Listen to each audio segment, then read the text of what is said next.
There we go. How's it going, boys and girls? And welcome back to another Dakota Blue Exotics live stream.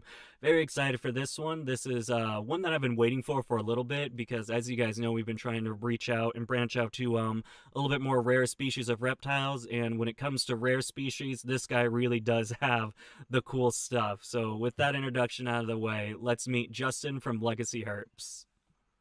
Hey guys, how's it going? Pleasure to be here.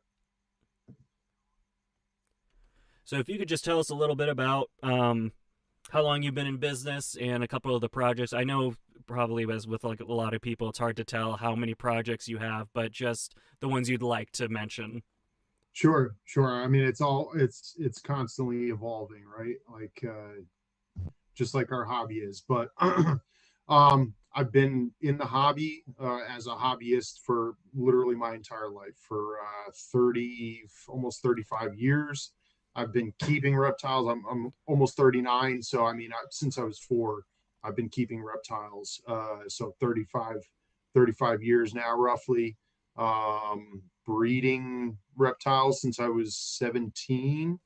It's just been an everlasting thing. But now you mentioned in business, but I do this for a living at this point. That's been about a year and a half to almost 2 year long venture doing it professionally, where this is my 9 to 5. So Hey, if it were we're pretty if it much were a 9 to 5, but it's not a nine yeah, to five. no. It's not. It's a from whenever to whenever because it's a grind. It's something you never get a day off. You don't get any vacation time or anything like that. The animals, there's always something to be done no matter what. Yeah, So we're actually we're pretty much in the same boat. I still had a part-time like 1 day a week gig at the I worked at the post office, so the benefits and everything was great. But last year was when I decided this is like my full sole income. And yeah, there's a lot of great stuff, you're your own boss, but I just had to get I was getting over I thought it was the flu, it turned out it was COVID a couple of days ago, and that's the part that sucks. Where like you miss 1 day, and then all of a sudden, instead of the 40 to 50 mouths to feed, now I have over 100 mouths to feed because I missed yeah, yesterday. You yeah. always have a nice little cycle, and it's doable, manageable, but you miss 1 day, and it throws a cog in the wheel. Yeah, absolutely. I mean, if you take one day off, it's going to take you 2 days to make up for that 1 day minimum. So, Yeah, yeah, it's always a pain, especially I don't you've end shows, I assume. I do. I, Yeah, I'm actually been crazy today. I'm getting ready to go down to Hamburg in the morning. So, it's been running around oh like. man, straight Tinley to Hamburg. I actually did not make Oh, Tinley. I forgot. Yeah. Yeah, I ended up canceling last minute because those Amazon dwarf iguanas started to show signs of hatching. So I knew by Tuesday of last week that I was out for the show. I wasn't going to make it. So I mean, when it's an accomplishment like that, it's definitely yeah, understandable. I wouldn't have I wouldn't have missed it for the world. So Yeah, I exactly. was here. Yeah, yep, So I want to save that. That's kind of the grand finale because that is just such an amazing feat. But I do want to start off with how you got started. So usually with people, it's bearded dragon. Mine was a bearded dragon, leopard geckos, things like that. So how does someone who's breeding species that I believe you are one of, if not one of two or three people breeding, where did you start off on? so I mean, in the earliest days, like I said, I mean, I started keeping herps when I was around 4 years old. It was mostly stuff. Well, at that time, 4 and 5 years old, um, it was stuff that I was finding in my yard. It started with most notably for me, it started with a red eft that I had caught in my grandparents' campground yard, right? So I used to go camping with my grandfather all the time. We would get up early in the morning to go fishing on the reservoir. He would bring me along. It was a rainy morning in the Pocono Mountains in Pennsylvania.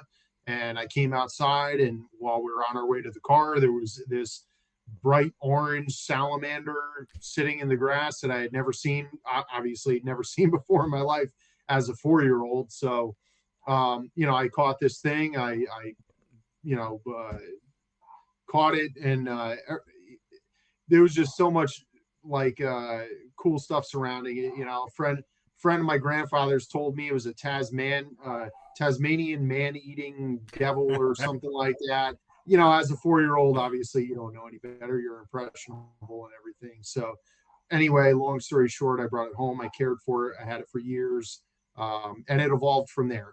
From there, I started going out in the woods at 6, 7, 8 years old. It was different times back then. You could go out in the woods after school, and nobody, there was no big deal about that. But catching whatever I could, DK snakes, garter snake babies.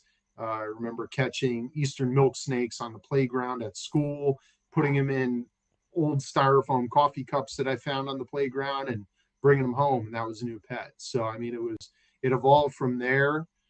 Probably around, I would say, maybe 8 to 10 years old.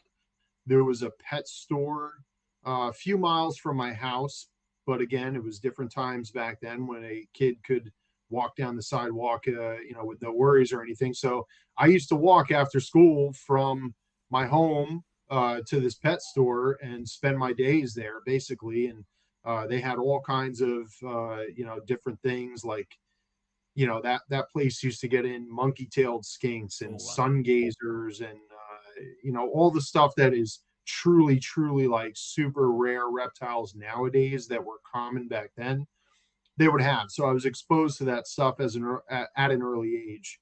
Um, and I my first lizard that I ever purchased at probably about maybe 9 years old, family would give me or money for my birthday or Christmas or whatever, and I would immediately, I knew what I was doing with it. I was going to go buy lizards or snakes or whatever. I was going to buy reptiles. So I had a golden skink. Not sure the Latin name for that, but a pretty common import at that time. So I had a golden skink, a butterfly agama after that, leopard lizards. It just evolved from there. And my teenage years, I got introduced to keeping venomous. So from the time I was 17 till about 27, I kept and bred a lot of different venomous snakes, mostly arboreal tree vipers, pit vipers, stuff like that, all arboreal stuff from the Trimerosaurus, the Theros genus. Um, Also kept a lot of lizards, different chameleons. Um, but it's just been a lifelong passion that's evolved from that spot. I've kept a lot of different species, a lot of different genres too, as far as snakes, lizards, turtles, newts, salamanders. Currently though, it's all about the lizards for me. That's where my real passion, my real interest lies. So I'm very into the lizards and the rarer and more uncommon stuff is obviously, it's like a natural progression. You know what I mean? When you've been around it for so long, you want to work with the stuff that you rarely ever see in the hobby. Exactly. That's interesting. I guess I never taught too much about how like the generationally keepers, how much it is different than how it was back then, where importing was super huge. And I feel like there was a lot more availability when it came to the imported stuff, and that seems to be as CITES hits more and more areas with animal keeping and animal importing. It seems to be a little bit more of a thing of the past, which is a big bummer. But it kind of seems like you've been around pretty much everything at this point. Yeah, kind of. I mean, like I said, it's literally been a lifelong passion. So I have been exposed to a lot of different aspects of the hobby, keeping and stuff like that throughout my time. So yeah, it's much different nowadays. Not that it's not still great. It is. There was just a lot of things way back in the day that were available that you can't get in today's day. Or it might cost you, tens of thousands of dollars to get your hands on those same animals that were 35 bucks a piece, 20, 30 years ago. So, Well, it's interesting I've definitely made a shift over this last year, and I'm getting in. That's actually when I saw your page. I followed you so long ago, and then I started looking up like rare stuff. I think Europlatus is how I stumbled upon you again, and then of course the Colloidus. The Colloidus. My pronounce Colodis. Calotes, my mistake. I'm just learning Latin. I figured once you get into the rare lizard game and gecko game, you have to learn Latin. There's no Yeah, common names anymore. no, So there I'm trying isn't. to get a little bit better at that. But yeah, that's when I fell in love with those, and because I've never heard about them until I stumbled upon your page, which I'm really excited to talk about. But before we do get into that, one of my big points was what kind of got you. Was it just because you've been there for so long that now you do want to kind of branch out into the more rare and less captive bred species? No, I think it's honestly, I can't really put a like a finger on it. It's just been something that even when I used to, as younger years, right? So when I kept chameleons, it was never Veileds and Panthers. It was Fishers and Honelli, right? The helmeted chameleons, or the dwarf Jacksons. I think they call them Mount Meru Jackson's chameleons, Yep. which you cannot get anymore, unfortunately. They're a dwarf species of Jackson's chameleons from the higher elevations in Kenya and stuff. So they're almost non-existent in the hobby anymore. But like I said, I think I ended up working at that pet store that I frequented when I was a kid. So, but again, that was more of a I was lucky to have that in my area, and especially within walking distance from where I grew up.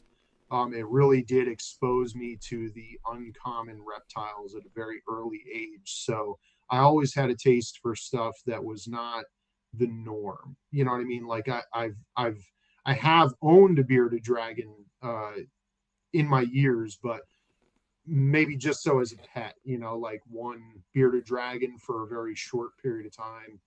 Um, yeah, I've kind of always gravitated towards the stuff that really, there's very little known about or very few people are working with. I just my whole personality, I tend to stray away from the group. If the group is doing this, I'm going to go over here and do my own thing. And that's kind of been my life story for the most part. Where no matter what, I was never the popular kid in school. I was always out. Like I said, everybody else was playing football, and I was out in the field catching whatever I could, herp related. While everybody else is playing sports and stuff like Yeah. that. So I just always kind of just go against the grain and do my own thing. And some of these reptiles, it's just like you said, being exposed to them at a young age, seeing what's out there, what's not the norm or the run of the mill, knowing it's there and having the ambition to want to either work with it, some of the stuff, try and figure it out. It's never been done before. Stuff like that. So, but I can't really put like a pinpoint on like, oh, this is, the turning point kind of deal. I found, and again, I believe this is also generational. My kind of sticking point was reptile expos. Personally, I can't. I mean, you go to any reptile expo at this point. I honestly heard. I know it's kind of a taboo thing, but I've never been to a Tinley. I've been in the hobby for I think just over a decade now. I think I just hit my decade mark, and never got the chance to go down there. But I heard like as the years go on and on, it's just more of the same, like high end ball pythons, high end. They're not. There are some cool stuff for sure, and I know some people Bennett Tinley. I know what they have, but especially when we get down to the more lesser known shows, my local ones in the New England area, it's all crested geckos, ball pythons, and I got sick of just not only just seeing that, not seeing any cool stuff on the table, but being a part of that. And we did a lot of crested geckos this year. This is the last time we'll do them. I'm cutting my stuff down to just 3 pairs. And then obviously we talked a lot with the Armin. We just got in a lot of anoles over here. I believe 3 pairs. We're getting one more. And then we've talked before as well. Your stuff's a little bit more high end on the budget. So as I sell more cresses, you're the next guy I'm coming to get some pairs of stuff in. But No problem. Take care of you. another thing I found is it's really funny when you look into these rare lizards because for the longest time, getting into this, you only see like I would say 12 species, especially when we're talking like lizards and geckos. You got your day geckos, you've got your cresteds, leopards, fat tails, and then with lizards, it's just like Chinese, bearded, frills. But you start looking into that, like you go in Morph Market, the other lizard section, you start finding these incredible species where it seems to go one of two ways. The Calotes, which are, I believe you're doing pairs for 2.5 at this point. Yes. Yep. And then you can find stuff. I can't remember the name off the top of my head. It was like the crested helm lizard, is somewhere along those lines. And they're just imports for like $30. So I find it really funny when you want to get into the like rare lizard game. You're either gonna spend thousands or you're gonna spend like $30, but then you got to figure out how to care for the thing. Yes. Yes. Definitely. Like actually, a friend of mine just sent me a picture today. I guess Underground Reptiles has this. I believe the picture he sent me was Bronchiocella jubata.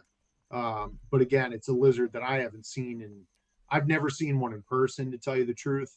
I haven't seen availability or even heard of availability in years for them. It's a very common lizard, and it's a cheap export.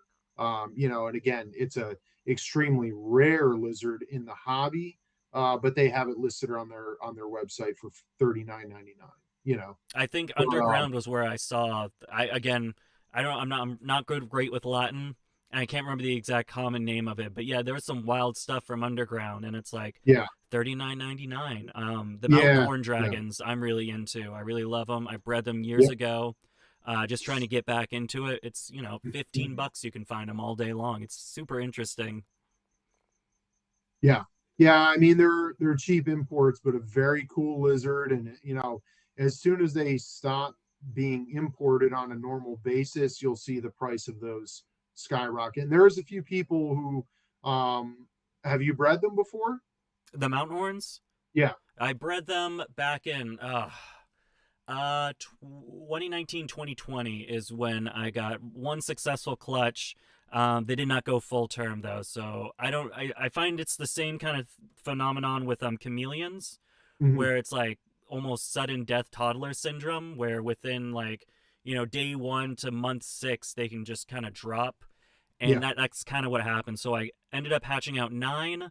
I believe I incubated them too high. I was incubating at around 72, where I believe 69 is really the sweet point you want for that species. Right. And after a couple of weeks, most of them dropped, and I had one go for about a year before I sold it, I believe. Okay. I mean, that's an accomplishment in itself right there, because it's really a species, like I said, they're a common import, readily available. Very few people who are breeding them or have attempted to breed them. Some of the people that have attempted them have not been successful because you do have to incubate the eggs pretty cool, and they do take a A fairly long long duration. time. I Yeah, believe a mine long was time. I just mean, under 7 months. It was yeah, insane. yeah. I mean, I think average, you want to stay around 68 degrees for about 190 days is kind of the standard that we know of for mountain horn Yeah. dragons right now. But again, the fact that you even hatch them out is pretty dope in itself, because that's not something that everybody can say. I mean, it's pretty rare that someone actually hatches them out. I know a lot more people who have gotten eggs from either wild caught females or had a pair breed, got eggs, and the eggs went bad before they were hatched. I mean, that's pretty much the story a lot of times. But you know, yeah, that's pretty great accomplishment all in itself. I chalk it up to dumb luck because I had no idea what I was doing. But man, Sometimes that's all it takes. it's odd. One of the things why I starting a YouTube, being a reptile YouTuber, there's a lot of negative connotations that come into it with the hobby. But the one thing I'll always love is that video is on YouTube of hatching those lizards out, setting them up, and every time I want to reminisce, I can go back to that video all those years ago and check out those little babies. So that's the one thing I do love about doing stuff like this. Yeah, yeah, definitely. Oh man, but all right. So I kind of want to dive into the projects now. I think we've beaten around the bush a little bit. Let's get it. Let's get in some of the meat now. From my understanding, you do Europlatus, just not as much. Am I correct in that? I have a pretty good sized group of Europlatus actually. I Oh, mean, you okay? they are a main focus of mine for sure. Oh, so I'm Um, just dead wrong. The exact opposite of what I said. No, I mean the agamids, I would say like out of my projects, the agamids, the arboreal agamids are my main passion, my main focus. The Europlatus definitely are a very close second to that. So I've done a few certain ones I've stuck with, other ones I've parted with. But I mean, I've bred and hatched Fantasticus, Lineatus, Socore, Ebanawi, and the Alaudi. So out of those five, though, the ones that I'm currently working with are Socore, Ebanawi, and Alaudi. Last year I was breeding the Lineatus. Those are an amazing species. They just take up a lot of room. You really do need to have large enclosures for them. They get pretty big, almost a foot long, in some cases up to a foot long. But large Europlatus, even though their size, really 12 inches is not that big. For me, it's the way they hunt. So they tend to, when they see a prey item, wherever it is in the cage, they launch themselves at it. The larger Europlatus, like Lineatus, Fimbriatus, Giganteus, all those species, they launch themselves at their prey item. So if you don't have a large enough enclosure, that animal is constantly bashing its face in the glass, the Uh, cork bark, whatever it is, whatever you have, whatever the walls of the enclosure make up, they're going to bash their faces into it. So you really do need, like for Lineatus pair, I would say minimum you need a 36, 18, 36. 36, 18, 48 is even better. That's not a standard size enclosure that we can get on the market for the most part. 2x2x4 would that's what I work was gonna just as ask. well. Yeah. Yeah, 2x2x4 would work just as well. But you have to take into account, like I said, the way they hunt, and it really is. They lock onto their prey and they just launch themselves full force at it.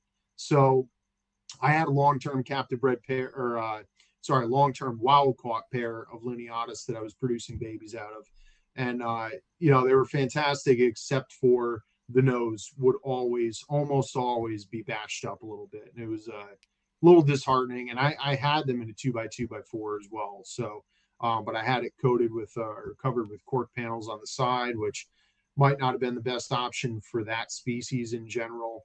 But with the other projects, what it came down to was with the other projects that I had going on with the forest dragons and stuff like that, because I have limited space in the warmer climate room. The Lineatus were just ones that I decided to cut, and I So decided to stick with the smaller Europlata species. So I've always I'm imagining this is going to be species specific, but I always heard that when it comes to Europlatus, you want them on the cooler end versus the warmer end. Is that just whichever species you're looking at? Yeah, I mean, there are a few species that actually do prefer warmer, Lineatus being one of them. They like it in the low to mid 80s at least. Oh, Well, okay. not at least, but low to mid 80s, I would say. But I did have them, they would approach 89 degrees, 90 degrees in that room, and they were 100% fine. So where they come from, it's more of a lowland bamboo, type bamboo riddled rainforest, right? So they do like it quite a bit warmer. Europlata cemeti, as far as I'm aware and concerned, the way I keep them. I do have a pair of cemeti right now, but those are hitting the chopping block actually next week. But they like it a little bit warmer. They're from a lowland, rainforest type area.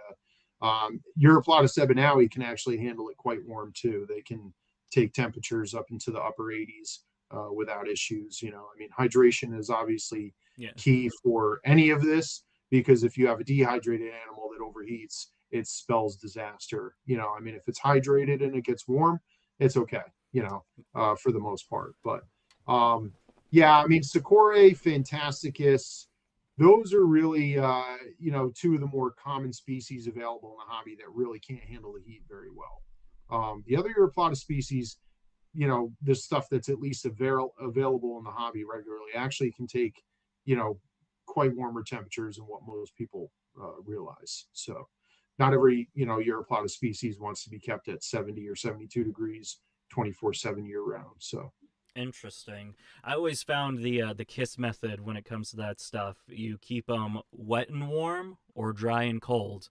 That's how you avoid. Because I used to way back also in the day, even with my Cresteds, my building or my house at the time, I didn't have an AC unit in there, and it would get up to around 92 at peak. And when we have our hot flashes in the New England, and you just missed them 3 times a day. I never lost a baby, never lost an adult. This is a species that. But do you know if they were? Because I remember specifically, I can't. It was someone down in Florida, and they were talking about how they have not been able to have success with breeding the species, because of their building just runs too hot. They're not able to get a solid cool down. I'm not sure if that was Fimbriatus or Giganticus, but it was one of those more rare, larger species.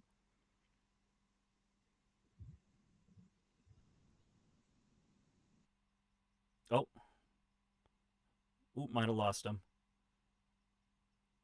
Hang on, hang on. Let him cook. Let him cook. He might come back. Oh, uh-oh.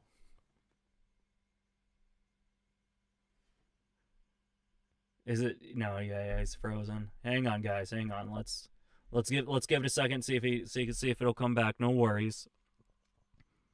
How's everyone doing, by the way? Hang on. We're just gonna redial.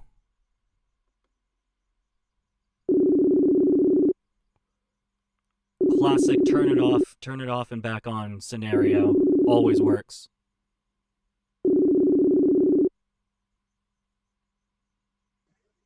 Okay. Boom. You see what I was saying? Always works. Beautiful thing. It's like the classic turn it off and back on situation. There we go. Anyway, but yeah. So you were doing the Sicare. How are the Fantasticus? That does seem to be the staple of the Europlatus community right now. I remember when they were first started coming in like a large quantity where they were more common seen at some of these smaller reptile shows. I remember Wildcats were going for about 750 a pair, but it seemed to be incredibly difficult to acclimate babies at the time. So you could get them to breed, you can get the babies to hatch, but getting the babies going seemed to be the problem. What have you found in success with keeping those guys going? Yeah, well, truthfully, I mean, I only ever hatched out two baby Fantasticus, so I'm no big Fantasticus breeder. Okay.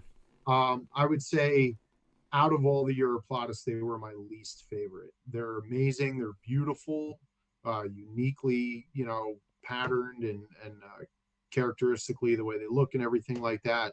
Amazing geckos, but they just weren't for me. At the time, I was kind of I had a designated gecko room when I was working with them, and they were the only gecko that could not go into that room because of their temperature requirements or restrictions. Therefore, you know what I mean? Where that room was approaching temperatures that a Fantasticus would absolutely not survive. So I had to keep them downstairs in the cooler room, which was fine. It's just I had a relatively large group of I think 2.6 or 2.8, something like that. And I only had one pair produce. They produced 4 eggs. 2 of those eggs hatched. And again, the behavior of them, they're very secretive. They're very delicate. If you do go to, I mean, I remember times where if I were going to do cage maintenance and I had to remove the animal where they would freak out and they start to writhe around and scream their heads off like they're about to die. And I was like, this is not fun for me. I don't really, they're gorgeous to look at, but I mean, they're not a handling gecko, which I don't really handle I don't handle my animals much, I should say. Um, but either way, I just didn't really find the passion with working with the Fantasticus as I did some of the other species. Ebanawi, far more hardier. They don't behave anything. They're far more active, far more agile in a way. I guess if you can describe Europotus as one of that type as agile. There are agile species like Lineatus. They're very graceful and agile.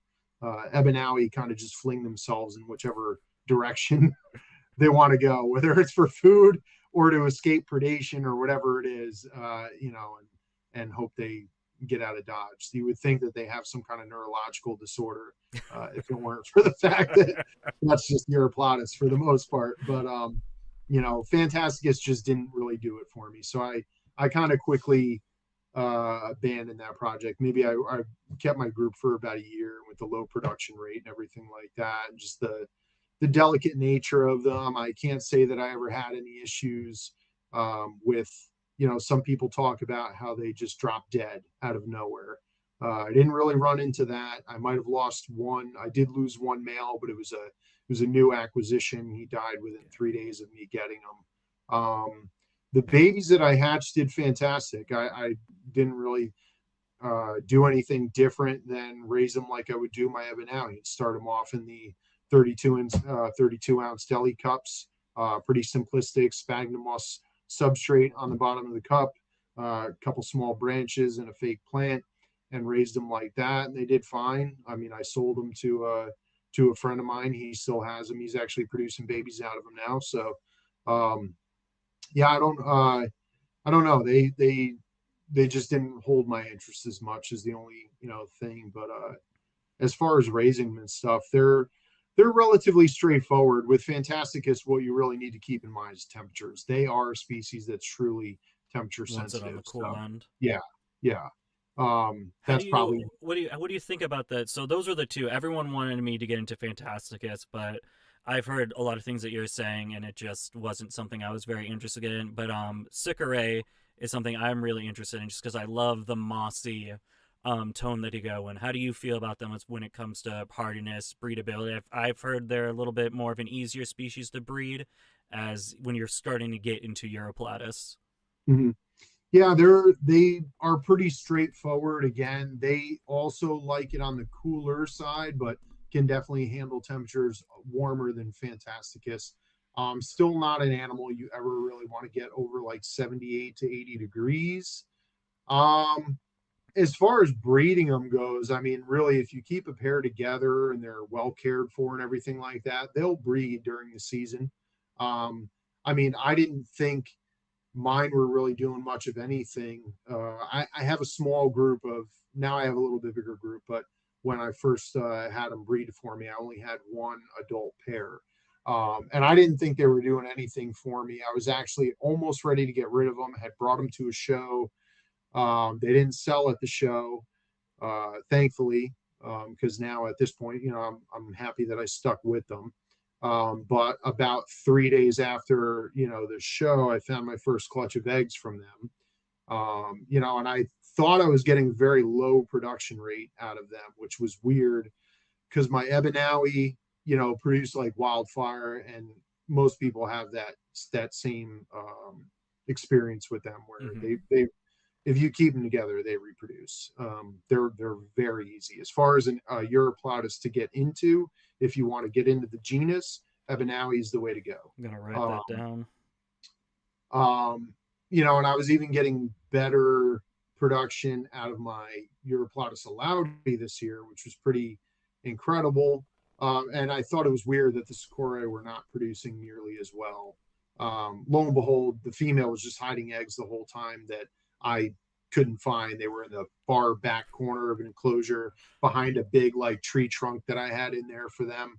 So, I've been finding babies hatched in the enclosure pretty often recently, and found a whole cache of eggs that she had laid and everything like that. So they produce well. Again, they're pretty straightforward as far as care. With the stuff you keep, you would have no trouble keeping them. Again, you just don't want to overheat them.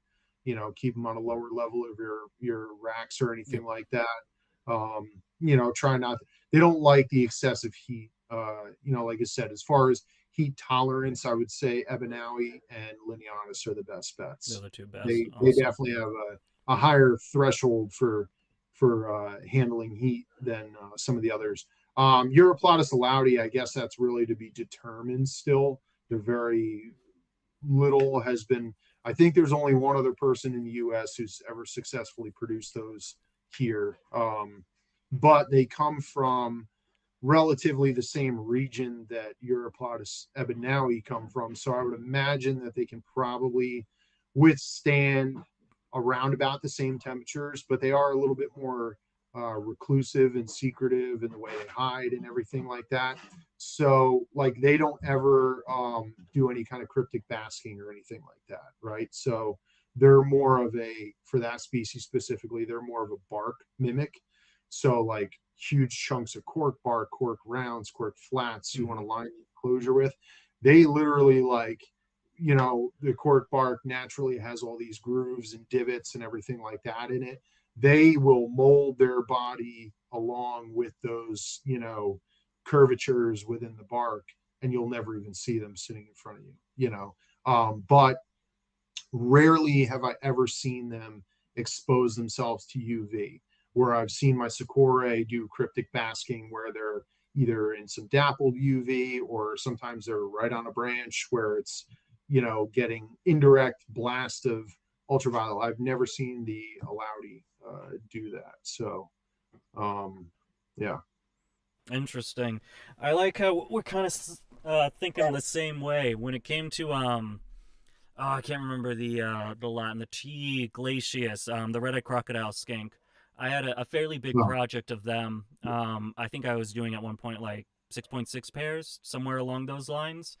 And I ended up getting rid of all of them because you just never see them. And it just feels like something, if I can't handle it, I want to be able to see it. I don't want an animal that I can't handle and can't see. I don't really see the point. And then of course, you add that with the fact that you're getting maybe 2 to 3 eggs a year if you're lucky. It just isn't yeah, yeah, viable when you're someone wants to do a hobby and they're very passionate about the species. That's a great species to get into. You'll have no problem selling the babies. But when you're into the business like us, where you do rely on an income from it, and space with you and I seems to be an issue as well, it's just not something, I can put another species there and it's going to give me 10 times the amount, and it's still a species that I'm passionate. yeah, yeah, absolutely. I mean, when you do it for a living, you have to take productivity into account at some point or another. I mean, um, not it's not that that has to dictate every project that you work with, but you do have to have some that at least produce enough to get the bread and butter. You know what I mean? Your bread and butter species, basically. Yep. Yeah, It's why I've been very recently I don't know if it's been a year or a little under a year. I started a bioactive product expansion, so we do all the substrates, plants, and everything, and that's I've kind of tried to move that as my bread and butter, and now I really want my reptiles to focus more on passion and more on the rarity of species and just stuff that I personally find cool and want to see and bring to shows, things like that. But I wanted to bring up again with the Sikare comment you're saying, we weren't getting any clutches. My first year breeding Chinese cave geckos, I ran into the same thing where almost the full year went by and I wasn't seeing any eggs and I was really discouraged. I was like, I don't know what I did wrong this round. Lo and behold, one day when I'm doing health checks, I see a little baby run. And so I found out where they're hiding, and there's like 3 or 4 clutches of eggs in this one spot, with a couple of that are hatching. So I'm having to grab babies, grab eggs out. yeah. No, that is that's fun though, because if you're hatching them within the enclosure, your parameters are near perfect. Or perfect, whatever. But hatching them out, in the enclosure is definitely a great experience to see that. You're obviously taking care of them well if you're getting them to hatch out in the enclosure. It's one of the things. It's why my main thing is the tokay geckos. Is I love that parental aspect, and I love checking. One day I just actually saw this recently. Was the first time I saw this. Was not necessarily I didn't witness the gecko hatch out of the egg, but I did see yolk spilling out, and there's the gecko in the cork tube as he runs away, and it's such an awesome Right. thing every time Oh to yeah. see. Yeah, for sure. But moving on, I want to get into this is really what I'm interested in. Obviously, this is something that I'm going to be going through. You seem to be the guy that has, at least in my opinion, the most experience with this. I could be wrong. I don't know much about the forest dragon until I saw one of your Instagram posts, but I would love to get into the colloidus. What specific species are you working with? I know you have quite a few, not just the colloidus, but I guess forest dragons in general. So there's a Yeah. few of the I don't remember the Latin for the Boyd's forest, but whatever that species complex is as well. Mhm. Yeah, so I mean, forest dragons encompass a bunch of different species, right? I mean, forest dragons typically are medium to larger size arboreal agamid. We commonly can refer to them as tree huggers, right? So I mean that's their natural behavior. Most forests, like what you would consider a true forest dragon, usually hugs like a tree limb or a sapling tree, and it's a sit and wait type predator. They don't move around much. It's a whole different. It's basically, I wouldn't say it's a family because there's many different species encompassed within that. It's more of a genera, or genre. So, What I will um, find is it is very hard to find anything about him. You Google forest dragon, you're not getting reptiles. You're getting mythical dragon pictures yeah, and everything. It's very yeah. hard to find a solid source. I believe actually you've written some stuff, haven't you, about breeding them and things of that nature? Well, as far as writing, no, I have one article that was published in the Reptile Talks magazine, which is a new thing that Armin, Armin, Yeah, obviously. that's where I got So all my Armin, knolls. yeah, Armin's the best. I love that guy. But anyway, last May he hosted, started the Reptile Talks, it's called. So it's a symposium, much like the International Herp Symposium, just a little bit more laid back. It's not as structured and as scientific, I would say, as the IHS or anything like that. But he did that, so all the speakers were asked to write an article for the magazine as well. So that's the only published work that I have out there right now.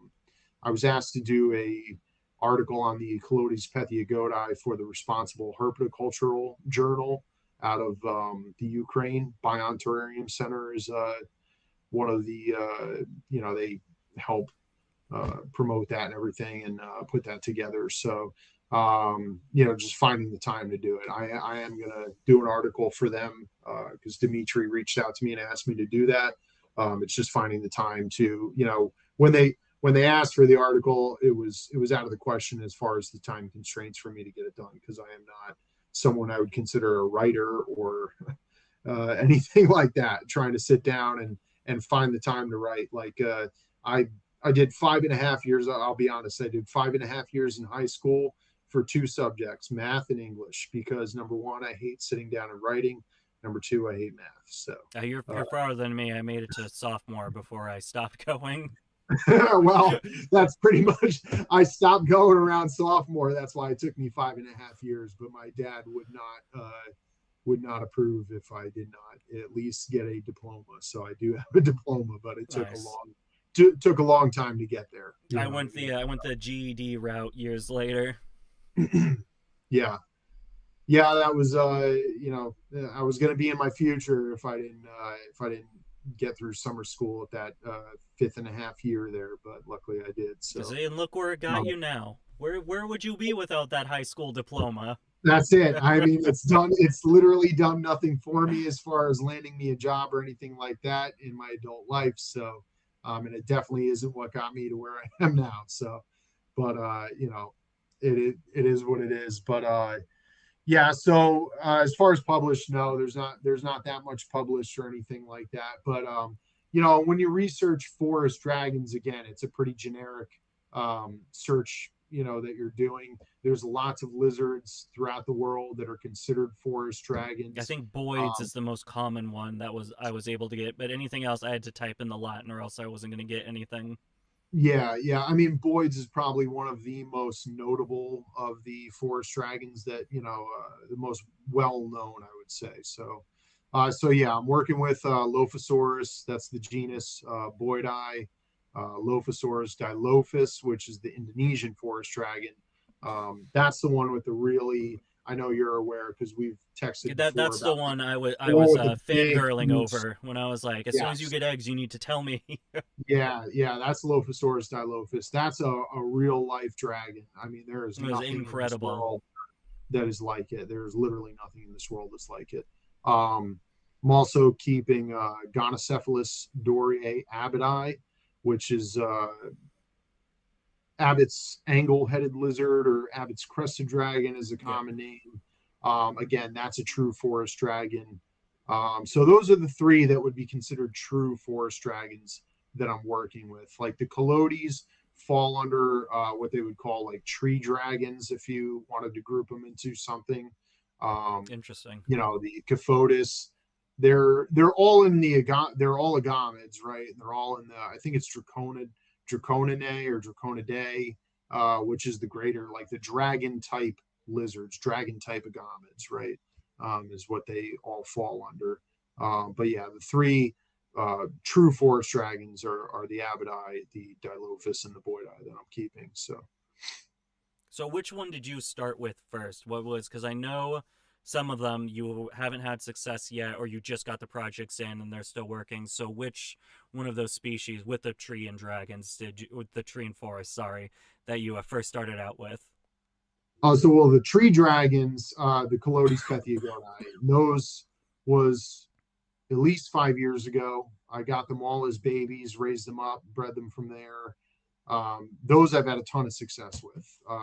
The Lots. blue ones, I'm The green and blue the green banded. and blue. Yeah, those are Yeah, just the coolest. Anything blue is just incredible yeah, when it comes to yeah. reptiles. And if you've ever seen one, I mean, if you see one in person, it's the pictures that I post don't do them any justice. Those are unfiltered photographs. I Those are will as unedited soon as these photographs. crested sell, and I send you a lot of money for them. Yeah, the coloration on them is just mind blowing. I mean, I literally break my neck every time I walk past their enclosures to this day, and I've produced hundreds of them as far as babies at this point.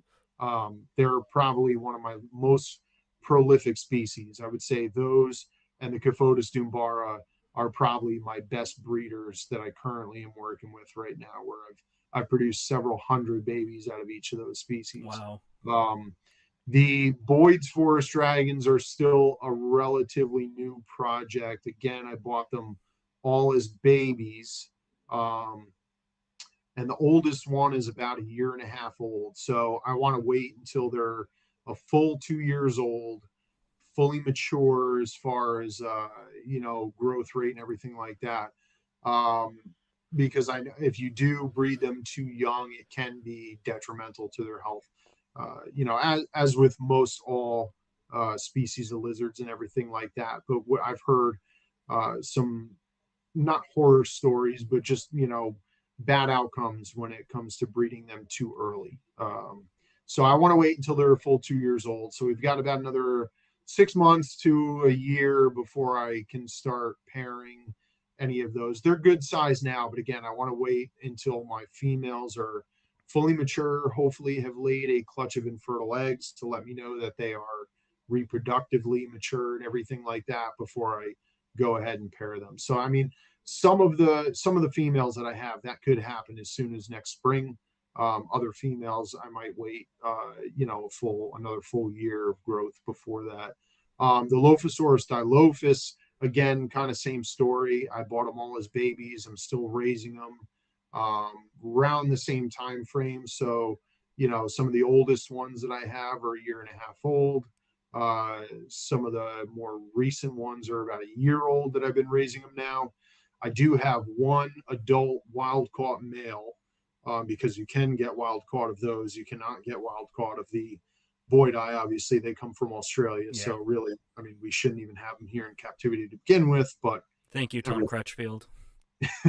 everything from Australia is Yeah, it is. basically in the Yeah. hobby at this point. So, there's really not many species from Australia that aren't in the hobby.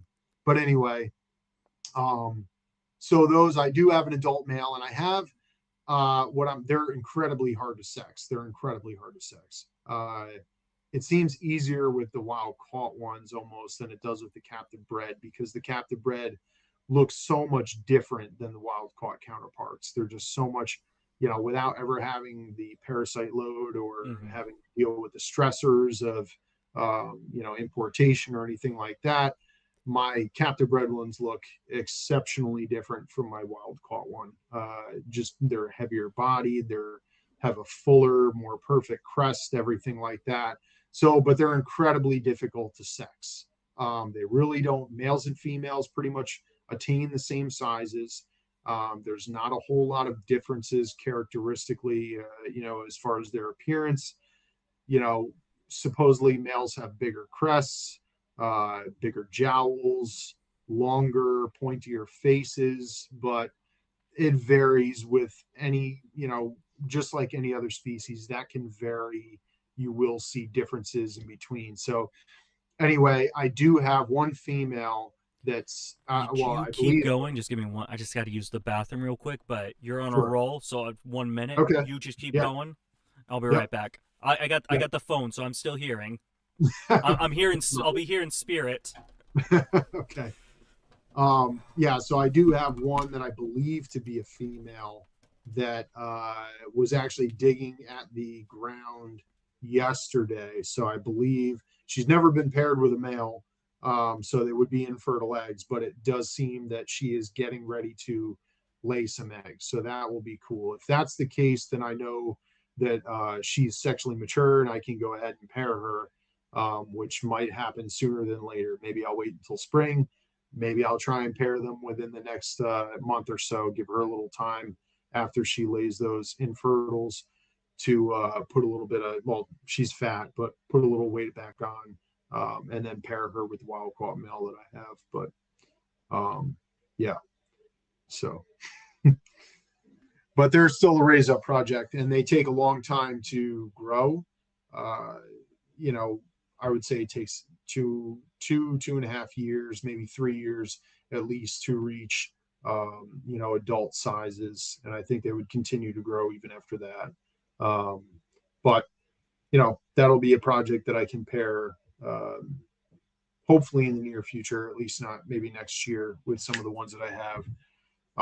And the Gonocephalus abadi, those are adults, so those can be paired. I just haven't done it yet. The one pair that I have here currently that I'm working with were a wild caught pair, and I did have them together initially, and then the male stopped eating, was acting a little strange off, so I had to separate him and put him in his own enclosure.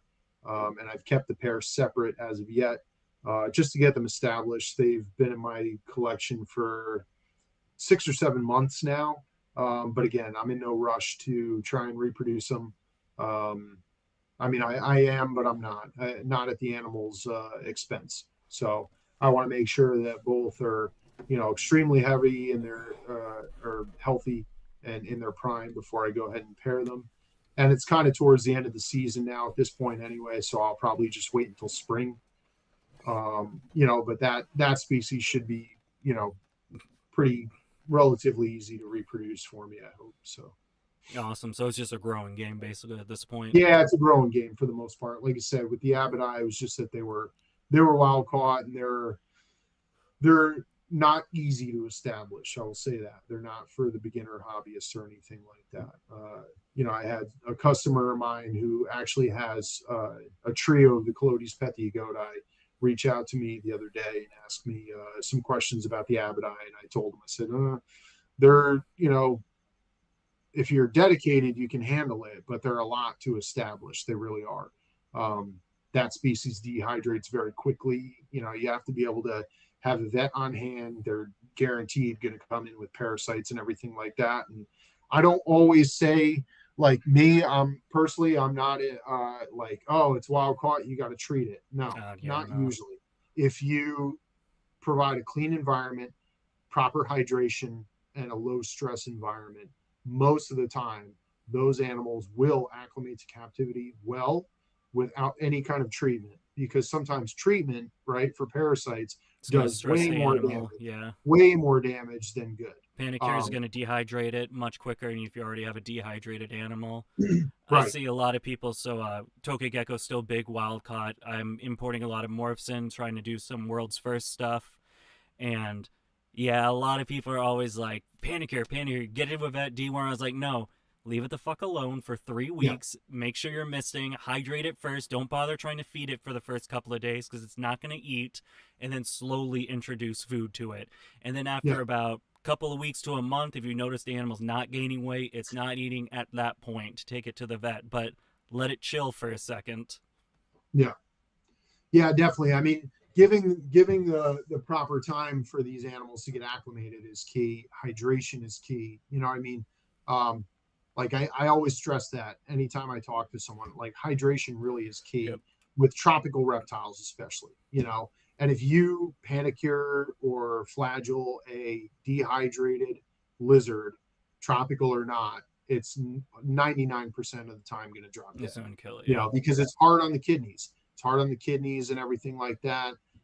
You know, and even if you're one of those people who's like, oh, I don't want any kind of parasites in my collection, well, you probably do Well, have I was parasites gonna. in your That was my collection. other Yeah, point. Is I pretty mean, much crickets everything carry, has parasites in it at yeah, some level. yeah, crickets carry tons of parasites. They carry pinworm, they carry coccidia, they're filthy feeders, to be honest. They really are.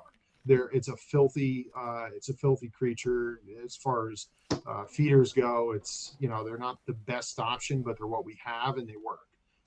But as far as keeping your collection parasite free, for those people that like to keep, totally sterile environments, if you're feeding live insects, your animals are coming into Yeah. contact with parasites. There's no But doubt about any healthy animal, it's not going to be a big it. deal. Correct. It's Yeah. only when I that mean, animal starts getting stressed, its immune system will be compromised, right, and then that parasite load starts taking effect. right, right.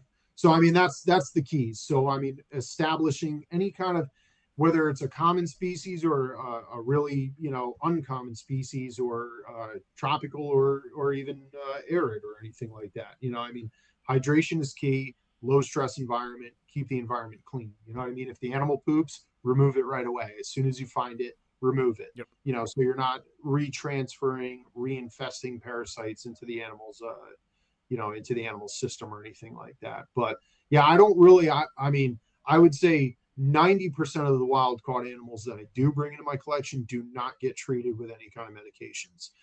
If I see, an apparent problem with the animal where it's like, okay, this thing is shitting big gobs of jelly, I was gonna say, yeah, if the poops are diarrhea, if it's Taco Ye- Bell Tuesday every yeah, time, there's a yeah. If it looks problem. like a big gob of snot or something like that, maybe you should go to the vet and see what you need to do, or get the fecal exam done, something like that. But a lot of the times, again, if you put the animal, set it up, don't offer food right away.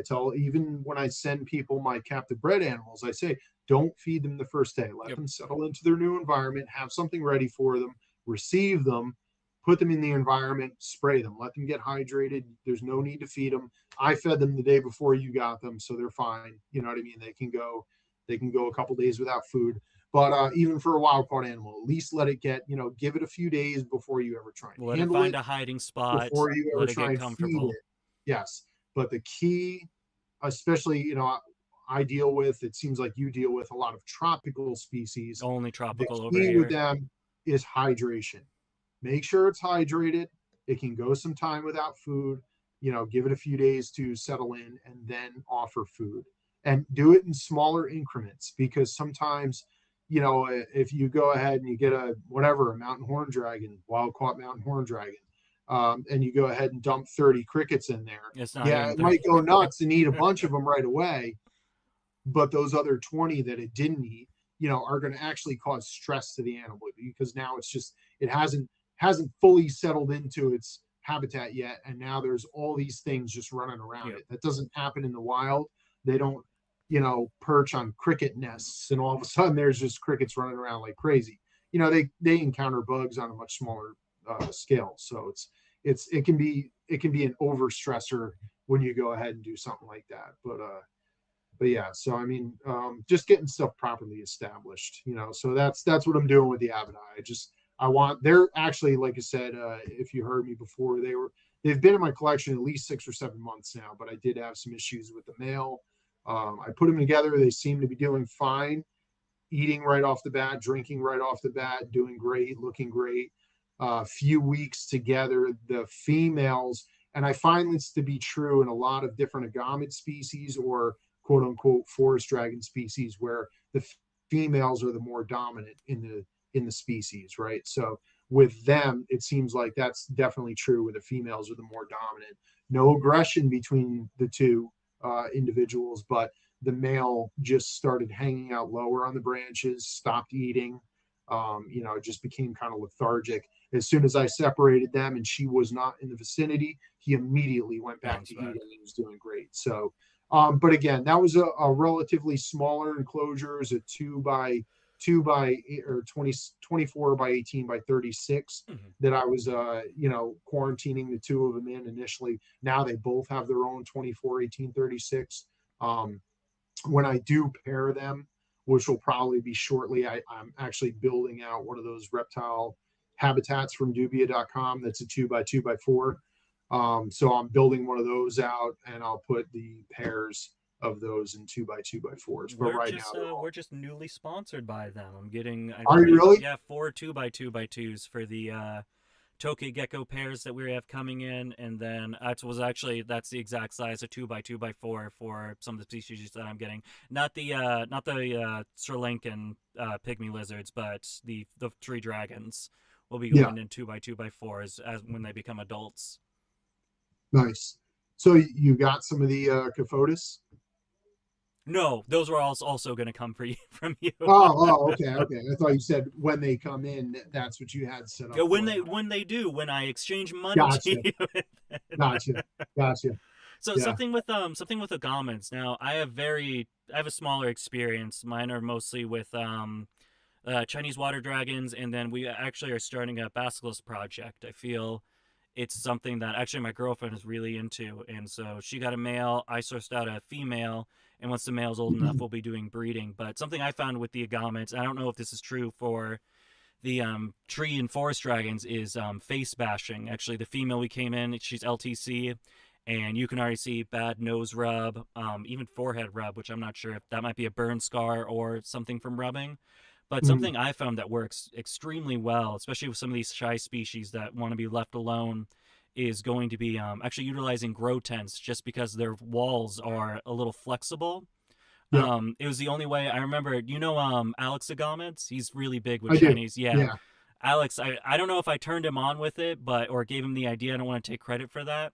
But I was definitely something where I'm like, you need to get these agamids in the grow tents because the male I used to have years ago, perfect face, not even a blemish of face rub because he can't bash his head onto the fabric. yeah, yeah. Any kind of, it seems like with those like sailfin dragons, water dragons, basilisks, visual barriers, right? So I mean, they look at that glass and they don't necessarily recognize the glass as a barrier. So when they go for it, they just go full They just bore, like go you for it. said. Yeah, and they'll bash their face. So the grow tents are a great idea because obviously they're not see-through walls or anything like that, and they're soft. Um, so that's a great idea to keep them. You can kind of mitigate it too.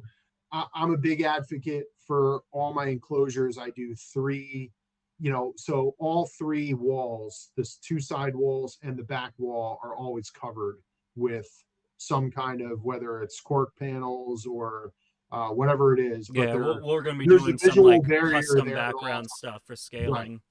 Because again, I keep all these terrariums and stuff on like 6 foot industrial racks and stuff like that. So there might be, usually on one rack it's all the same species, but there's multiple pairs or babies Yeah. or anything like that.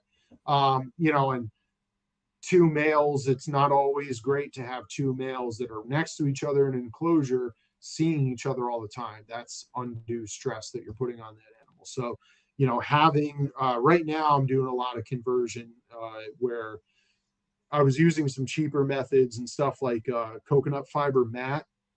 Like you can get the rolls of Yeah, coconut the cocoa fiber, husk rolls. Yeah, cocoa yeah. husk fiber. Yeah. So I was using that to like cover the walls, and that works great, especially if you're on a budget. If you want to do it cheaply, you don't even have to get the reptile specific stuff. There's like Yeah, they they're cheap. It's sell. like you go on Amazon. You Yeah, pay you can twenty get like dollars a and you get this 30 foot giant roll roll. of. Yeah, Yeah, and it's used for seed germinating, right? So if you're going to grow microgreens indoors, they use that to germinate seeds and everything in, or grow microgreens in. yeah. But I think they're you can pretty also common with use it. bio enclosures as well because that's how they Yeah, can get a lot of these trailing plants to anchor on and yes, grow.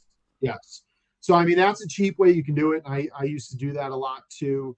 Um, it holds up pretty damn well too. I mean, it's some of the enclosures that I'm redoing now I've had together for like 3 or 4 years, and animals are just starting to really like rip holes into the cocoa fiber and stuff like that. But it held up really well. Like you said, plants can anchor to it and vine to it. Pothos grow great up at different Oh, philodendrons and stuff like pothos that. just grows great on. You can put pothos in concrete and it'll grow great for some Yeah, reason. yeah, for the most part. But you can do that. I mean, I'm converting everything that was like that over to cork panels now, just for the look, and more the permanence of it for me. You know what I mean? Like the cocoa fiber. I was doing these moss covered ones as well. You can get these sheets that I was finding at my local pet store that were 18 wide, 36 Yep. long, and it was basically a bunch of green moss glued to like what I don't know what they would call it, but it's that like webbing that carpet is weaved into. If you've ever looked on Have the yours? bottom side of a Did carpet, yours rip through it? yeah. Well, they Yeah. ripped the moss off of it right away. Like We did they that completely, with the basilisk, and even as a juvie, he yeah, ripped a hole and is now that's his hiding spot. Out of yeah, all the like cool things we gave him, he decided to rip a hole in the moss and hide into it. yeah. So I mean, that doesn't really hold up. I learned that pretty quickly. Even with the tiny Caphotis and everything like that, it breaks down and they pull it off the walls pretty quickly. So that's something I moved away from, and the coconut fiber held up well. And again, that's a cheap way to just put a wall covering on the sides of your enclosure, and you can do it very easily. You don't need silicone to do it. You can do it with a hot glue gun. And that was the other thing about it that I really liked initially. You could set up a terrarium in a matter of one day versus days. Is that why I So was? Because my next question was going to be if you've ever attempted custom backgrounds before. Uh, I I've done a few. I don't typically do them for my animals and stuff. There are certain ones that I will do custom backgrounds for. This year, what's left of this year, this upcoming year, and everything like that. But I prefer to just do the cork panels because I still do need to make it realistic for myself. I have a large collection. I mean, it's a few hundred animals that I have here. So I need it to be able to be broken down and cleaned if and when I Ah, need to, especially with the baby enclosures and stuff like that. Those I don't keep bioactive. I keep it naturalistic where it's all live plants and everything like that, sunk down into some like reptichip soil or something like that, like the coconut chunk. I'll take small starter plants for like a 12 by 12 by yep. 18, fill the base of it with the coconut fiber chunk or the cocoa husk chunk, and then sink the plants down all into that and everything. But they stay potted in their little starter, Yeah, square we pack. do the same. You can see not very well because this isn't the best webcam, but I got the micro rack, which is for babies, and some Yeah, of my micro gecko species for right now. And it's the same way. I use my ABG mix, and then I just keep the plants potted in there. It still looks nice, looks yeah, naturalistic. They're able to lap yeah, up the water, but it's not. It's something at the end of the day when it's done, when the baby's sold or the animal's old enough to move into a bigger enclosure, I can just take the pots out and then get a right, clean on. right. Yeah, it's all the adults, all the breeders and stuff like that. Those are all in live planted bioactive terrariums and everything like that. But for the babies, I find that works out way better because again, it is cleaning. I'm keeping groups of babies in something. Again, you have a turnover rate because I'm moving the babies, and then there's new babies hatching that are need to go in there, and obviously you want to clean it out and everything like that. So also it's hard, the smaller, especially depending on what you're keeping on it, but the smaller enclosures are hard to keep bioactive 100%. You know what I mean? So Yeah, soil's it's drying just, out a lot quicker, yeah, everything or like getting that. too wet. Yep. In my case, I do a lot of spraying. A lot of the stuff, like I said, hydration is key. So a lot of the times that I find, I'm more or less, the soil's not drying out, it's just getting saturated. So I did try going full planted terrarium with raising babies initially, and I found out pretty quickly that it just wasn't going to work for me. Yeah. Again, it was just cages were getting flooded very fast, things like that. So I need to be able to break it down relatively quick, clean everything, and put it back together for a new group or whatever is going in there. I find Um, the same thing with the new Knolls. I found with the Knolls, They're a lot harder to take care of than I think we first presumed. I know even like going from the greens. Now we have Makuba, and I'm gonna butcher it because I just got it in. It's like Marionatus, the leopard anole, Mhm. and yeah, I found with the anoles, I was only missing about once a day, and quickly one of the females she started dehydrating pretty quickly, I would say. So we're now misting about 3 times a day for the anoles, and I've noticed, yeah, it gets wet really fast. Yeah, yeah. Um, yeah, they definitely rely on some water too. But yeah, I mean, you should be able to get away with them with doing like maybe twice a day. I would think too. You know, if you're having problems with too much water retention within the soil and stuff like that, you should be able to get away with twice a day. But you know, obviously, there's a lot that goes into it, right? I mean, it's your plant selection, it's the soil mixture that you have, it's the drainage layer that you have, it's the amount of ambient heat that you have, it's the amount of ambient humidity that you have in the room that you're keeping. All those factors play in. So whatever works for me might not work for you, might Exactly. not work for the next person. So you always have to just stay on your toes and make adjustments, the necessary adjustments to keep it within those I parameters. Like I love said, the it's simplest not a one questions. size fits all thing. Yeah, the simplest questions I always get always are going to be the hardest, which is like, how do I keep the humidity? How do I what light bulb? The best one is what wattage do I use for the enclosure? I'm like, brother, there's so many different variables that go into it. Yeah, I can't there just really tell is. you what wattage. It's kind of a trial and error type situation. Once you have it figured Yeah, out, you're good to go. But it's that first wave of get trying to figure it out. yeah, absolutely, absolutely. But awesome. So with the colloidus in general, have you found they're becoming a little bit more popular? I just recently saw my buddy who's geckos. He recently got a pair from you, which I was really stoked to see. Yeah. Yeah, he got a pair at the last White Plains show. I have seen a very big increase in popularity with them. They have, kind of, I don't want to say skyrocketed, but they have gained, I've brought attention to them, enough attention to them where people are paying attention to them now. You know what I mean? So they're something that I've found has become pretty popular as far as some of the breeding projects that I have and stuff like that. I would say probably the two most popular that I'm currently working with are the Caphotis dumbara and the Calotes pethiagodae. The Uroplata sebanawi as well, but there's a lot of people who are working with them now, so they're a little bit more readily available. So you have more choices as far as who you I want to was get. gonna say, are you one of the only ones working with most colloidus? Not well. Those are the only Calotes species that I work with, the pethiagodae. Oh, you're But not working with what collodes the no, I did for a while.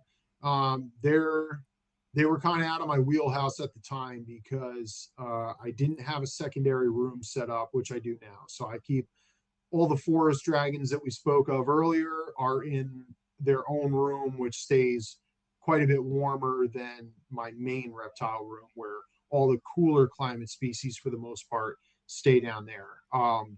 So I was working with them, but they are very picky about where they want to lay their eggs and uh what the conditions are. So not so much where, but what the conditions are. So they need the soil temperature to be 80 degrees minimum, preferably 82 degrees or above, right? So the females just won't lay their eggs in cool soil.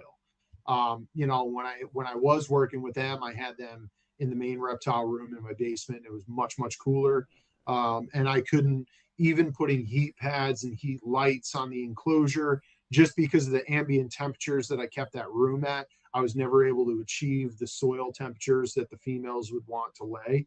So I had no problem breeding them. The females would become gravid with eggs, and then they would just hold on to the eggs for 4 or 5 months and then just dump them on the surface of the soil, far after the point they've gone bad.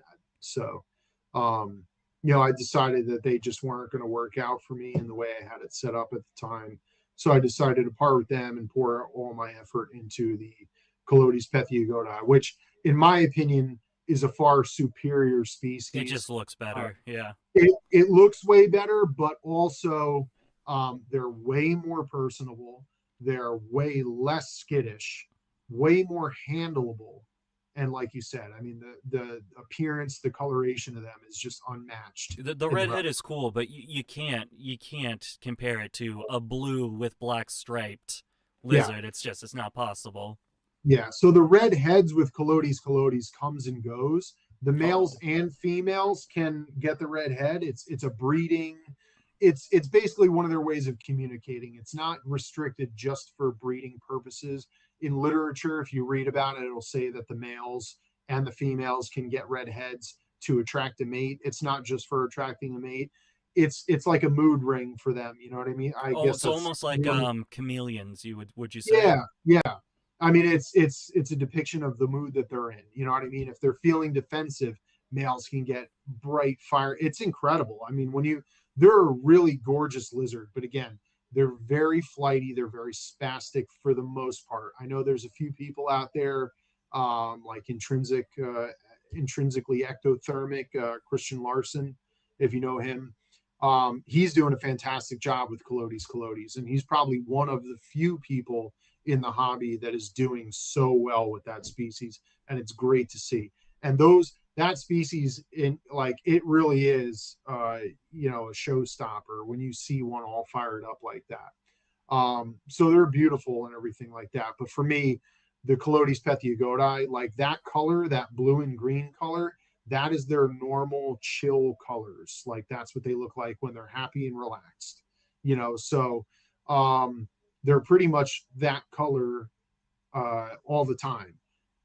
When they get pissed, if they do get really pissed off, which again, I feel like they're much more personable.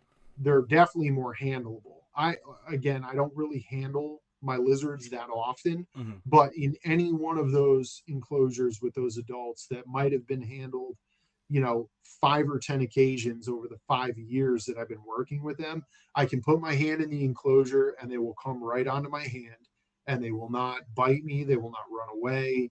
They're just they have a higher level of intelligence about them. They recognize their keeper. They're not flighty. They're not scared. Like just, it's a great species to work with. I really enjoy keeping them and breeding them. But yeah. So as far as that species, there has been recently, maybe 2 weeks ago, a friend of mine produced his first babies. But other than that, there's only been one other person besides myself to have produced those in captivity. So Well, um, I'll make number three, maybe. maybe four, I because was there, like I said, there is a third now. So um, I'll be top yeah, 10, top 10. That's yeah, where I'm gunning now, they're not top hard. 10. They're not hard. It was just a very rare lizard when I acquired them. They were extremely, extremely rare. And I kind of cracked the code as far as breeding them. So they were supposedly, there was supposedly captive bred over in Europe and everything like that, but I haven't been able to find, like, if you look, there's no documentation of that or any kind of breeding notes or anything like that I could find. So, but anyway, I mean, mine did come to me as tiny little babies from Europe. So however they ended up in the hobby, whether they were truly captive bred, whatever, I can't find out. But the point of that is there was zero information to go off of when I started that project. So the only thing that I had to base it on was at the time I was working with and very successful with the Sri Lankan leaf nose lizard, Ceratophora tenenti, Yeah. which shares the same exact habitat as Colotes pethiogodi. So I kind of dialed down the temperature range. Another friend of mine had been working with them here in the U.S. Prior. He was having no problem breeding them, having no problem getting eggs, couldn't get the eggs to hatch. So he was incubating the eggs at around 76 degrees, and they were going full term, but the babies would die inside the egg before they came out. So So too warm. yes, I was going to say, typically when that happens, that's an indicator that you're just a few degrees too warm. You know what I mean? If you were way off the mark, the eggs wouldn't even form. Yeah. You know what I mean? But if you're within the realm of like almost perfect, the eggs will form.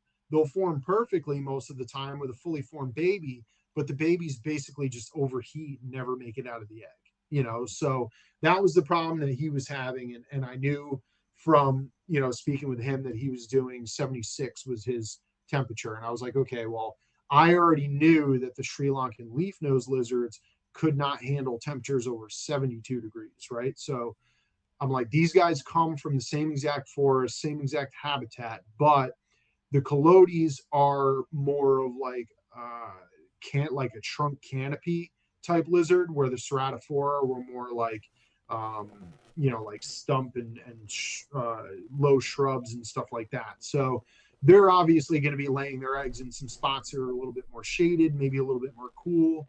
The Colodis maybe a little bit more warmth loving. So anyway, I did the temperatures around the same as the Ceratophora, and I got my first successful hatch, and that was about 3 or 4 years ago. So I've been breeding her ever since. Since then, I've learned 74 is the magic number. You cannot go over 74 degrees with them. I mean, if they hit, I've had eggs hit 75 for maybe a day long or something like that. But really, your target temperatures for incubation on them are going to be between 68 and 72 degrees. And they can take a swing much cooler as well. I've had those, like for the Colodis petiagoda, I've had those eggs get down to as low as I think 58 degrees before, and they all hatched. It just took them much longer. So what's normally a 120-day incubation period, roughly give or take some days, turned into 190 days at, they didn't stay at 58. They fell to 58 on a very cold winter night. Because I'm pretty old school with the way I incubate my eggs. I repurpose like Omaha steaks, the shipping coolers, or like insulin shipping Yeah, coolers, yep. just the thick walled styrofoam coolers that you get, anywhere they ship anything cold packed, you can pretty much find them. Yeah, I'm old school like that. That's pretty much what I use to incubate almost all my eggs. Um, Even the warmer stuff for the most part, like I'll place it in a room on a shelf where I know the temperature is going to Yep. be within the range. The cooler, for the most part, just helps mitigate, Spikes. sudden spikes or falls or anything like that. But again, so I'm probably rambling and getting way off topic. But anyway, like that's uh, I don't remember the kind of what question. I'm just happy to I be don't learning remember the all this question stuff. either. Like I said, my mind goes in different directions when I start talking about this stuff. So, but it's yeah, I mean, it's interesting how it does seem to be heat. Just in general, heat seems to be a major killer with reptiles, even from the egg to the actual animal. I remember, I guess it's been about 2 years at this point, but we had a massive blizzard. I used to live up in Maine, where we had a massive blizzard, and the power went out for a week or so. And so I had tokay gecko eggs that they had artificially incubated because they fell off where they were, and if they do fall off, the parents usually eat them because I think they're just going to turn bad. So I artificially incubated them, and those temps fell to about 40 degrees for days on end. I assumed they were bad eggs, but I'm lazy and I never took them out because they were actually the last things in the incubator. And lo and behold, one day when I was finally like, you know what, I'm gonna toss those eggs. I opened that. I used a cooler at the time. I finally upgraded to one of the sea serpents 2x2 incubators for the geckos. And lo and behold, man, tokay geckos, they went about 250 days, but they hatched out, and I still have one holdback male from that little thing. So it was like a miracle baby. yeah. No, I mean, reptiles and reptile eggs specifically are very resilient. I mean, it's amazing. A lot of people don't realize how cold it can get in some of these tropical environments. You know what I mean? You get a cold front coming through that brings rain and I was stuff gonna like say the that. I mean, rain, if especially, that's gonna cool that soil down. yeah, I mean, if you've ever watched like Naked and Afraid, for example, You right? know They how show much it these, rains down there. yeah, but also just they show like how miserable these people are in the middle of the night, where they're in the Amazon rainforest and it was 97 degrees during the day, but it's 58 degrees and rainy at night. So reptiles that inhabit those areas have to be able to survive through that. So I mean, there's a lot of resiliency with that, and eggs especially. So I mean, it's more recent that I started breeding oviparous species, right? So like mostly from the time when I did start breeding reptiles when I was 17, it was all really live bearing species for the most part, because I was like petrified to do eggs. I'm like, eggs are so delicate. I don't know what I'm doing. And then come to find out, it's the complete opposite. You know I what I was mean? gonna say I've always been Eggs are afraid easy. the Eggs Sri are easy. Lankans are gonna be my first live bearing species because I've always been. It's one of those things where, at least with eggs, you know if you have a good year or not because they lay them and that's half the job. And if they're bad, they're bad. But with some of these live bears, you don't know until the very end. I've heard plenty of stories from my fellow friends that are boa breeders where they have great years, and then one day that female's just shitting out just bad egg after bad egg, just yolks Yeah, or stillborns. yeah, it happens. And there really is no indication with that. I mean, and again, especially with like the Caphotis, um, as far as live birthing species that I'm currently keeping, Do you keep any abronia? I don't. I used to breed Abronia back in the day, maybe 10 years ago. I used to breed a How did lot you cool them? I remember of. I don't remember who it was. It's someone that's pretty large in Abronia, and they called it the cloud forest room where they had an AC going, and it was to cycle them. They had to get them down like pretty cold. Yeah. I mean, for me, it was a lot easier because I'm in New York, so I'm in the Northeast, Oh, and you're in New York. yeah, You're yeah, pretty close to me. Do you know Richie, the Gecko King? yeah, of course. Oh, I'll have to. I'm supposed to go check out his facility. I would love to do a little tag. There's a couple people in New York. Jimmy from Gecko and Gecko is another one Yes. that I want to Yep. check out. Yep. Jimmy's a good guy. He's got one of my Colodis Pethiogodi too. He just needs to buy a female. So he's got a male that he took off my hands almost a year ago now. He's doing really well with it. But yeah, I know Jimmy. I'll probably see Jimmy tomorrow. I'll definitely see Richie tomorrow at the show. Yeah, I just saw Uh, he posted about the show in yep. Hamburg. Yep.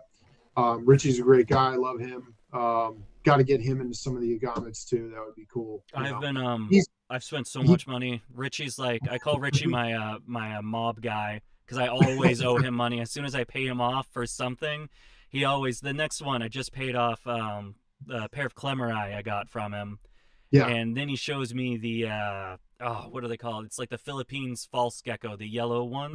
Pseudo geckos, Yeah, Smaragdinus. yeah, and I was I like, have those. I oh breed man. those as well. Yeah. But I want to get some of your stuff first, and then if he still has, I know he has quite a few available right now.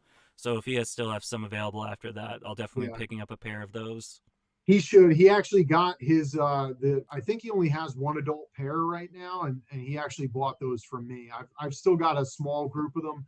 I had a much larger group, and again, just kind of switching focuses with the forest dragons and stuff like that. Like those are more recent, not very recent, but more recent projects of mine, right? So over the past year and a half, 2 years is where I started putting together, the Boyds, the Dilophus, the Abaddon, everything like that. So I was kind of switching, and I did have, um, at one point, I had 5.5 of Oh those wow. geckos.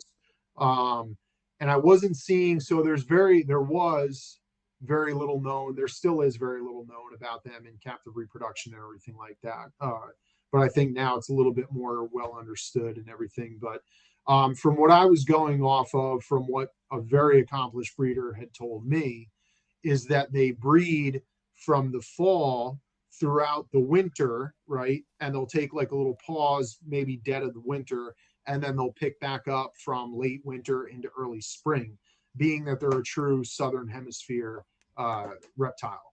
And that was what I thought was good advice at the time turned out to be the complete opposite of what I found to be true for me, keeping them at least.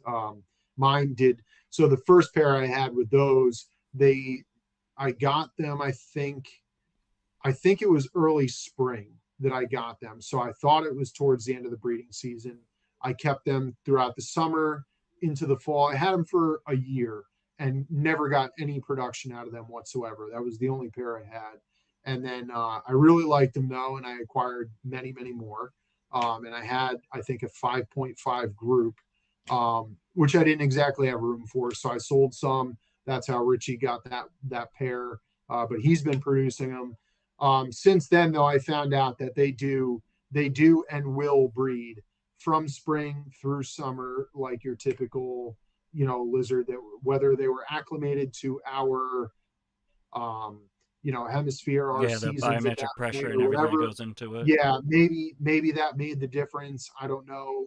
Maybe again, it's not a one size fits all thing. So maybe the person that told me that, maybe that's how they breed for him, but that's not how they bred for me. They bred when I did decide to part with the group because I thought I wasn't getting any production out of them. When I broke down all the cages after sending them out to a friend of mine, I found a bunch of eggs. So I've got some hatchlings here that I'm raising up.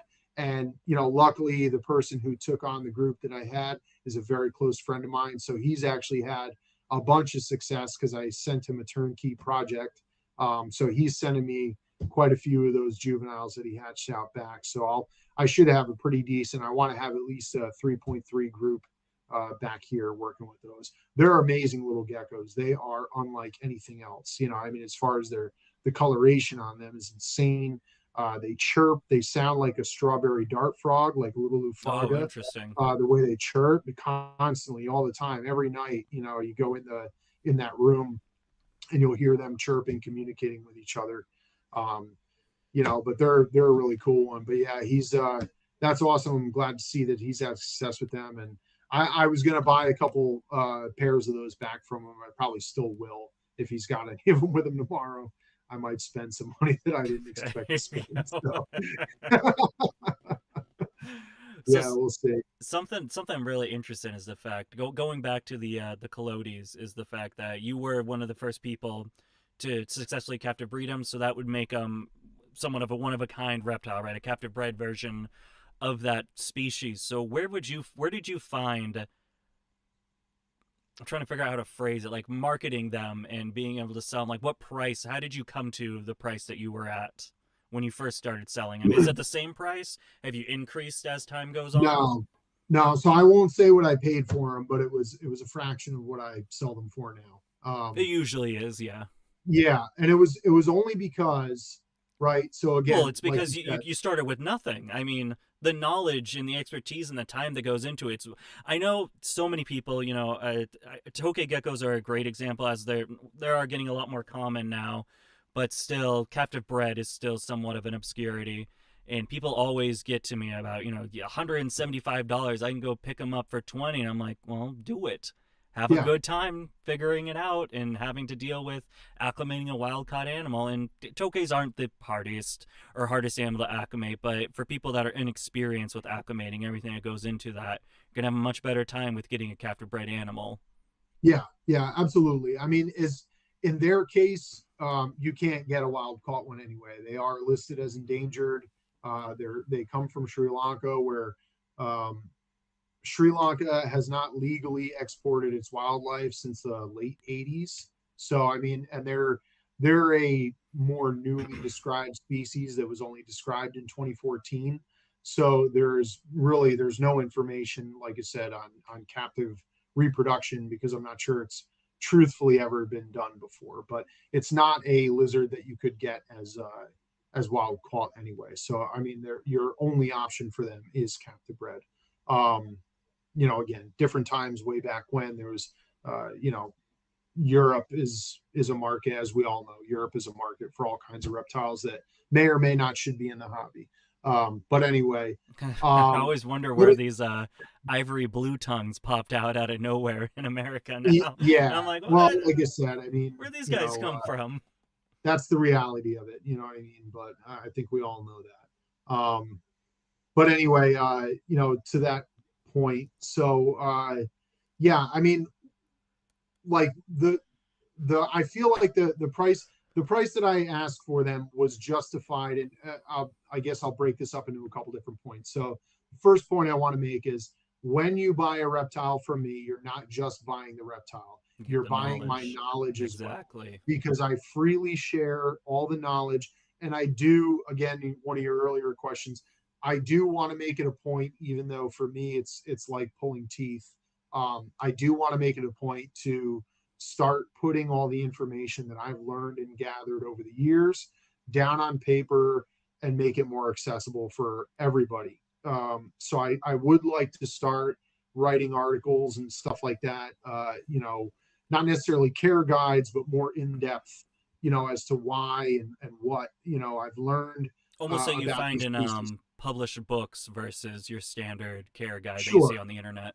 Sure. I mean, a care guide might be something that I would do and make that accessible for your everyday keeper who wants to get started. But I really do need to start documenting, on paper more of this information that I've learned. And it's all up here. And like I said, if you buy a reptile from me, you're gaining access to that because I freely and willfully share all this information with the people who, not even people who just buy from me. I've had many, many people who bought, Caphotis dumbara from someone else who bred them, but I always end up getting the questions on care and Yeah. breeding and everything like that. And again, I'm not going to turn anybody down because ultimately for me, it's about seeing the species being furthered in Yep. captivity. I'm not trying to corner any market or gatekeep or anything like that, especially with some of the rarer, more endangered species like that. The more people that we have working with them, the more people that we have breeding them. Is it necessarily doing anything for conservation for them in the wild? No. But do we have an established captive population of them? Yes. That's the one thing we can control here in herpetoculture as hobbyists, as owners of these animals, right? So who knows? I mean, Sri Lanka could get hit by a meteor tomorrow and these animals don't exist anymore in the wild. But there's an assurance population in captivity, even if they are, in private collections and private keepers' hands. So that's what it's about. And I want to see people be successful with these species and enjoy it because if you can nurture someone's interest in, I'll use, the Calotes petiagoti or the Caphotis dumbara for an example. If you get that species and you do well with that species, it's only going to intrigue you to go to the next one and take the next step. So it's trying to inspire people to work with things that are outside of the norm that maybe there's not accessible information for, but if you know the right people, you can at least get some pointers and to get you in the right direction. Now, also, I'm getting off topic here, but not necessarily to say that that's should be your sole thing that you rely on because, I mean, for someone who has done all the work, yes, I'm willing to share it, but I also would like to see those people do a little bit of their own learning. You know what I mean? So you can gain that knowledge and experience on your own, not just by me telling you, you know. I Um, personally, I don't know if this frustrates you. I personally do get pretty frustrated when you come with the people that they want their cake, they want the cake and they eat it too. Where it's, oh, I'm gonna buy the $20 toke gecko, but I'm gonna come to you for all the information. It's the same, even as something as simple as the crested geckos really do tick me off because the information is so readily accessible. But right. where it's like, oh, I bought this one instead of buying for you, but I want you to tell me what it is and how to do this and that. And I'm like, well, why don't you go to the guy? Like, Yeah. it goes back to what you're saying. You're not just buying the reptile, you're buying the knowledge and the expertise that goes into this. And with you at a much larger area, because obviously the first person to ever do it, and it's a species that very little people work with or are breeding right now. Yeah. But that kind of and you're 100% nailed it. You know what I mean? Like I said, I would like to see people who I'm willing to be your support system for any questions that you may have. But not a But I crutch. would, I would, yeah, I don't want to be the crutch, and I find myself being that crutch far too often with, people that have either bought them from me or more notably, people that have bought them from other people but come to me because I'm the quote unquote expert on Yeah. them. So, but again, I don't ever turn anybody down. If you have purchased an animal like this or something that I work with and that I'm familiar with, I'm always happy to answer questions. You know what I mean, and share anything and everything that I know about that animal because ultimately I want to see that person have a positive experience and be successful with that animal as well. It's same Um, same exact way, yeah, yeah, exactly. Just something that always been a little bit of a pet peeve of mine, but the same way, you never want to turn someone away and have someone get a negative experience because who yeah, knows? I've had people where they buy the cheap animal, they come to me for the information, they get the information, and then a couple months later, then they come to me with stuff or they choose to support me in another way or fashion. sure. So you never Well, want that's to the turn those thing. people away. Yeah, no, that's the thing. It's also customer acquisition. You know what I mean? They might not have bought that initial animal from you that they are asking questions about at that point in time. But you being that support system for them is going to be something that they remember. And it's very likely that the next time they want to purchase an animal, something, they might come to you, or they probably will come to you. So that's great. But getting back to your original question, as far as where I landed on the price for them. So at the time when I started hatching those out, the Anolis podior, the Anolis equestris podior, the Blue Beauty anoles, Yep. were like the real big thing at that time, and those were attaining prices of 35. $5,000 a pair. Oh, five. Oh yeah, I Yeah, was thinking 5,000 a 3,500 pair. lizard. Yeah. Yeah, 5,000 a pair. And I said to myself, I'm like, well, and I've kept those, and I absolutely hated them. Oh really? Yeah, they're dicks, and they're a pain in the ass, and you have to keep them like nuclear hot in order to successfully really reproduce them and stuff like that, to get them into a good rhythm. And I couldn't really get to those temps. I was breeding some of the other crown giant anoles, and having success with them, but podior specifically like it very, very hot and extremely intense UV. The UV wasn't a problem. The heat was more or less a problem. Oh, so that's Trying, why we're getting Tiki's Ron St. Pierre having such great success, because outdoor yeah, keeping. yeah. I mean, if you live in South Florida and they only come a few hundred miles from South Florida, is where their Yeah. native range is, you're probably going to be pretty successful with them. Not to discredit those guys, Oh they no, both no. do a great job. But like I said, I mean, with a species like that, yeah, I mean, it's pretty easy to breed if you're only 100 miles or a few hundred miles at most from where their native range is. You're going to be able to be successful with them, keeping them outdoors. Up here in New York, I obviously can't do that, so everything was done artificially Well, you indoors. could. But They'd have like a solid 3 weeks outside. believe it or not, probably a little bit more. I mean, it gets warm enough, but still not to the temperatures. Initially I thought they, were like every other crown giant and all, where it's like, okay, 85 ambient is good with like 100-degree basking spot. But no, they want it like 100-degree ambient with like Wow. 120-degree basking spot. They really like it hot. That species specifically really likes it hot. From everything that I've never reproduced them, so I can't say for sure, but I know quite a people who do reproduce them, and they've shared with me that's really the key. High percentage UVB, 12%, 14% UVB. Basically microwave the shit out of them, and they will start laying eggs every week. Um, but anyway, that species was going for 5,000 a pair at the time, and I thought to myself, well, the collodies were, in my opinion, way more pretty, because podior are that beautiful blue and yellow when they're like perfectly happy, but as soon as you walk into the room, they darken up. That mine would turn like near black as soon as I would walk into the room. Oh So man, you even see like like a it's glimpse interesting of with it. certain species how some of them. I have even like my common greens. I never see him fire. I saw the male fire up when I took him out of the box. I have yet to see him fire up since then. Yeah, yeah. So I mean, that was kind of a disappointment with them. I expected that they weren't going to be as shy or anything like that. So I mean, I thought they were far more pretty in my opinion. They're also far more handleable, right? The podior are dickheads. They really are.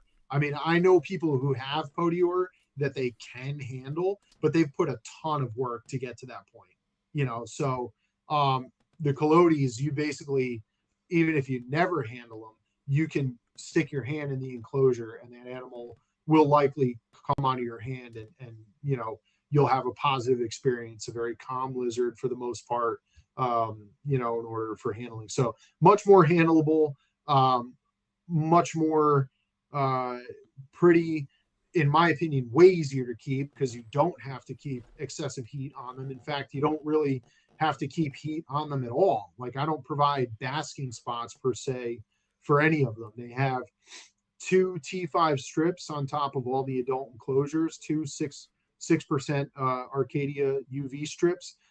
Those T5s put off a little bit of heat. I was gonna So say that you're, that's around 30, 40 watts right there if you're using two yeah, strips. yeah. So, I mean, they do put off a decent amount of heat. So I don't use any kind of basking lamps. The cages range from down on the floor of the enclosure around 70 degrees maybe up to about 82 at the very top near the lights. And that is literally perfect range for Calotes pethiogoti. So, that's nice where you don't have to keep supplemental heating on, right? Yeah, that sounds Because a perfect. UV I'm real strips excited for these themselves, now. You just keep selling yeah. them more and more to me. Well, like for someone who's trying to be like thrifty about it, right? There's nothing thrifty about that lizard, I guess, for I 2,500. was gonna say, But, the thriftiness comes because you're broke after buying them. right. So you might spend a bunch to get them, but you'll save on your electric. That's for sure. So It's like I one of said, those I mean, overtime investments. exactly. I mean, you'll save it. You'll see the reduction on your electric bill from the wattage usage. But yeah, so I mean that's really though when you think about an enclosure and how you're going to light it and heat it and everything like that. The T5 strips, like you said, two of them, maybe I'm running 35 to 40 watts on the enclosure. As soon as you put a basking lamp on, you're probably looking at 50, 60, 75 watt basking lamp. You don't have to run that. It's unnecessary. They don't need it at all. They breed and live and eat and everything perfectly fine without that. The UV is a must though, right? So I figured they were easier to care for overall for your average person, right? Required less space, required less heat. They were far more pretty. They were far more What handleable. enclosure would And you recommend for the? so for those, I keep the adult pairs in 24, 18, 36s, and you can keep a pair in there and breed them. And they are, happy as a pig in shit in that size enclosure. You could go larger if you would like to. I mean, a 2x2x4, 36, 18, 36, as much as room as you'd like to give them, they would appreciate. But minimum standards, and again, I don't mean bare minimum because it is more than spacious enough for Yeah, them.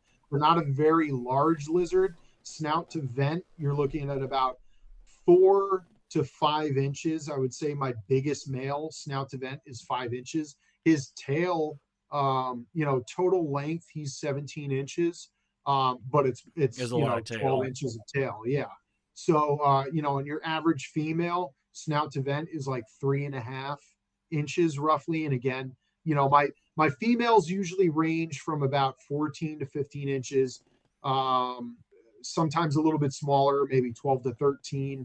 It all depends on the individual. They do seem to range as far as their adult size. I have one male that is about, I would say, 30 to 40% larger than all of my other males. I don't know why this is. There's nothing different about him. He was raised alongside 3 of my other males all the same way. He just turned out to be a much bigger individual. And I have a female, again, that's a little bit larger than some of the others. But on average, females 3.5 inches snout to vent, males 4.5 inches snout to vent, It looks and like about a 12-inch long tail. you can start doing the bearded dragon craze instead of German. Make some New York giant Yeah, calotes. some New York Giants. It plays on um, perfectly. yeah. But yeah, no. So I mean, that's really where I came up with it. I just saw what they were attaining, and I knew dozens of people who were paying $5,000 a pair for the Podior Knolls. So I was like, well, I started the first pair I ever sold. I sold for 3,000 for the pair. And that was kind of where I wanted to land at first, but I was like, you know what?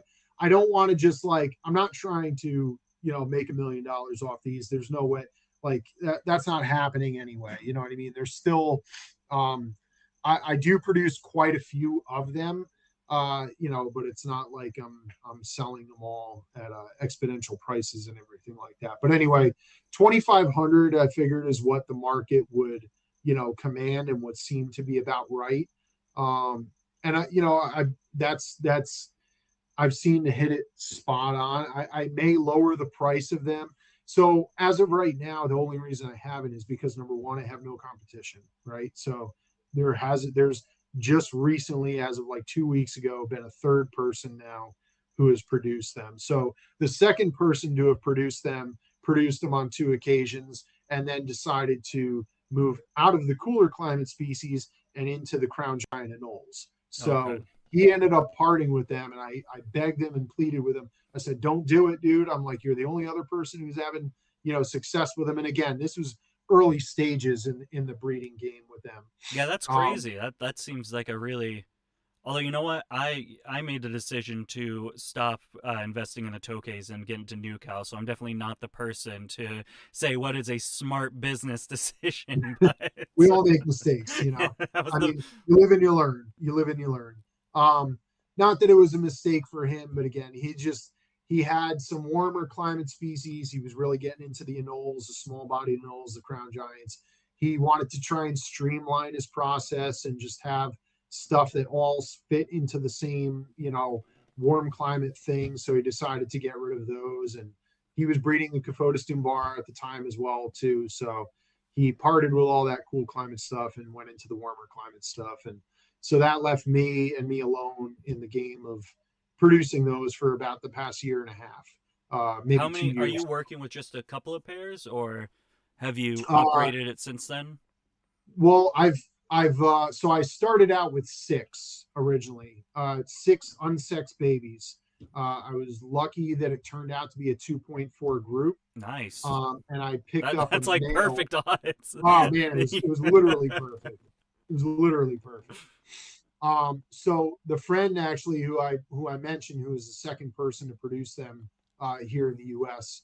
Um, he had gotten a couple babies from that import from Europe, and his both turned out to be males. So what I did with him is I swapped him one of my females for one of his males, so he had the opportunity to try and breed them and everything like That's that. So awesome. then I had a 3.3. So I've built it up. I've held back some. I have one of the ones that he produced as well that I have here. So currently I've got 5.5 adult pairs. Cool, cool. So not Yeah. not like a crazy amount, but No, I mean they produce like crazy when they get going. So if you've got them in a good rhythm, if you're doing well, like I've got like 35 babies here currently that were just born over the past like 2 months, just hatched out. So, and it seems to be that's like the number that I'm rotating at. As as they sell, I have more that are hatching and replacing them because my females will lay a clutch of eggs every 30 to 45 days, depending on the female. Most of my females are laying every 30 days. and So are those similar to the usual Gammon numbers? We're talking 10 plus. now they lay on average 4 to 5 eggs. That's still pretty So good. 4 to 5 every yeah, 30 days. yeah, yep. So yeah, I mean, like I said, depending on the female, depending on the maturity, everything like that. I have some females that lay every 30 days like clockwork.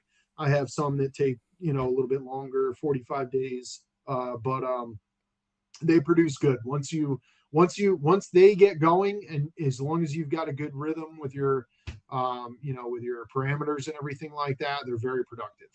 So yeah, as soon as I gain some breathing room with them, like I've moved enough of them out into the world, a whole bunch more hatch. And I'm just, it's a perpetual. So it's like I pretty much have 30 of them here, At 30 all babies times. at all times, it seems. Yeah.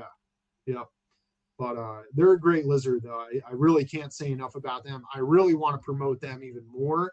And again, as more people are having success with them, and now that I'm a few years into producing them on a regular basis, I will lower the price of them and everything like that. The other reason for the justification of the price, right? So I talked about the Sri Lankan leaf nose lizard before, right? So Yep.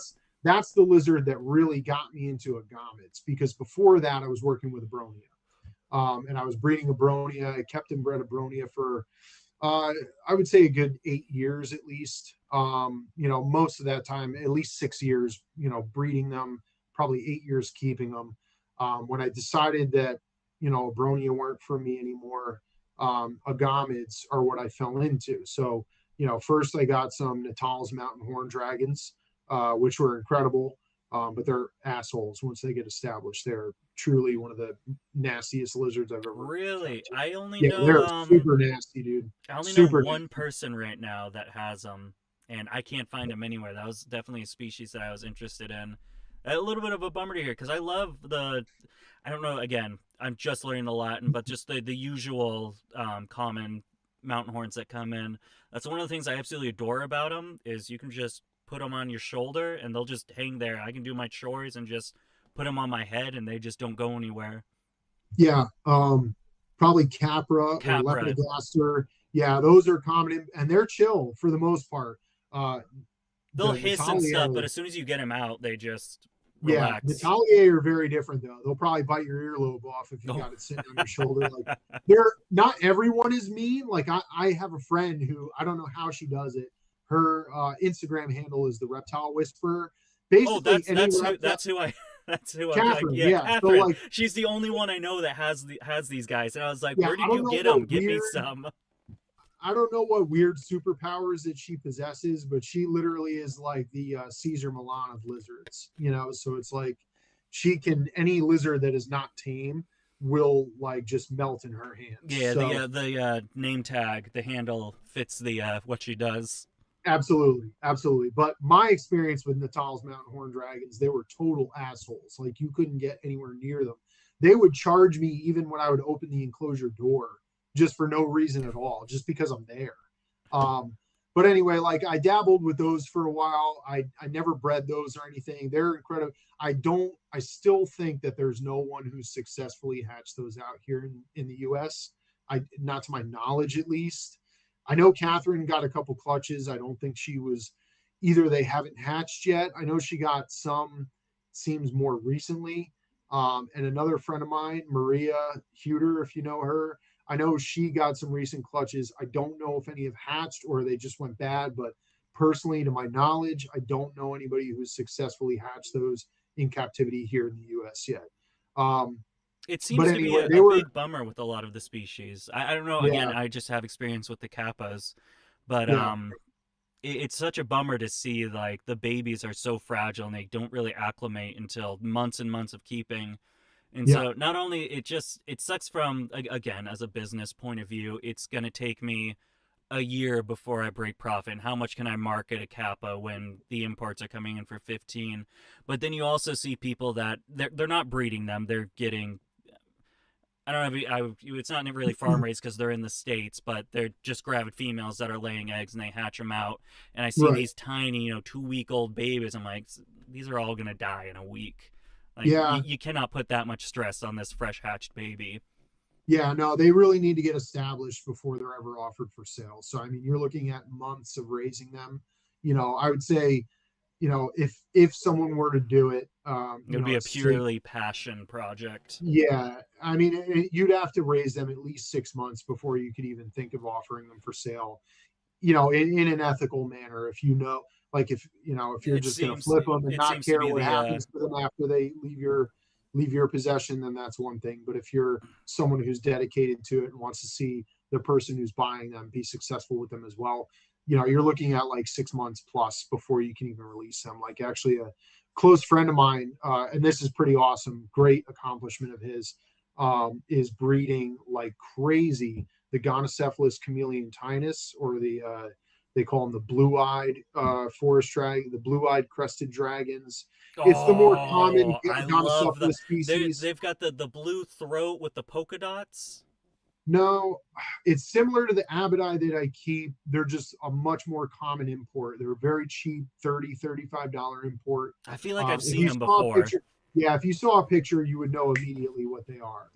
The chameleon forest dragon is another common name for them, Hmm. but they're very, very rarely captive bred. A good friend of mine in Texas is cranking those things out like no tomorrow. I mean, he has literally dozens and dozens of eggs incubating, dozens and dozens of babies hatched out right now. But his big thing with those is finding that they don't seem to be very hardy until they're at the juvenile stage at least. So he's been producing them probably for a year now. I don't think he's sold a single one yet.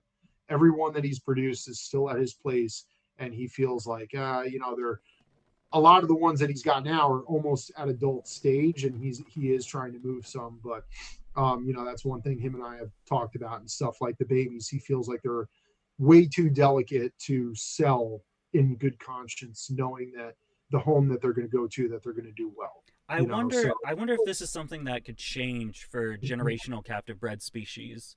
Like if we get stuff that probably, acclimates to where we're at in the states, and then continue sure, that generationally, if we can shorten that yeah, acclimation time for babies and maybe make them a little less fragile. yeah. I would imagine that's possible over generations of captive breeding and everything like that. Um, again, I completely lost focus on the original question there, I but think we got the gist of it. And again, I didn't want it to be a thing of like you have to justify the price. I personally think you're kind of underselling yourself for what you were able to accomplish. A one of a kind lizard. It wasn't much a thing like I didn't want you to have to justify it by any means, no, but no, more saying what your mindset was and how to, because I don't know how to price a yeah, one of a kind lizard. That seems to be a very difficult thing. But yeah. I do love Well, that comparison to the Blue Beauty. That was a good timeline to yeah. kind of get a little bit Well, of focus. like I said, at the time when I first started hatching those out, my first year, I had moderate success with them. I had only gotten two fertile clutches of eggs, and I had hatched 100% of the two clutches, but it only totaled eight offspring. So the first year there was very few to go around. And like I said, I did ask even more at that point at 3,000 a pair. And I had moved all of them. Some of them I had traded. I had actually traded babies of those for my first pair of the Blue Beauty anoles. Ah. And that's when I realized, I was like, wow, that was a mistake, because I hated those things. I really did. But they were just a pain in the neck from the get go. But my point before bringing up with the Sri Lankan leaf nose lizard. So, um, and I, again, kind of reeling myself back in here, but the Natal's mountain horn dragons were really what got me interested in the agamids. The next species of arboreal agamid that I acquired after those, when kind of delving more into it, were the Sri Lankan leaf nose lizards. Now, the thing is, with the Sri Lankan leaf nose lizards, when they first came into the US market, they were a few $1,000s a pair. If you look at like fauna classifieds and look at some of the older ads from 6, 7 years ago, before they had gone CITES, because now they're CITES Appendix 1, so we can't have any more imported. But that happened in 2018. So prior to 2018, though, when they were being imported on occasion from Europe, they were, 1,800, 2,000 a pair for that lizard. So um, I had gotten mine at a relatively cheap cost because it was a friend of mine who was selling them. Again, he was kind of just looking to thin out his collection at the time. He was starting family and everything like that, so wanted to spend more time with the kids than the reptiles. And I had Yeah, bought all unsexed babies, so I got them for a pretty cheap price. But I had tremendous amounts of success with them very early. So with those, I was getting inundated with babies. I mean, I was literally producing 30 babies a month from that group. And that was only from 3 or 4 females. That was roughly like 3 clutches of eggs hatching a month would total, 30 babies, because they lay much larger clutch than the Clodies do. They average, for me at least, they average between 10 and 12 eggs every clutch. So every female, 3 or 4 females, was laying 10 to 12 eggs every 30 days, like clockwork, for over a year straight. So the thing is, I was getting inundated with babies that I didn't necessarily have room for to hold out and try and get the prices that were of yesteryear of 1,800 and 2,000 a pair.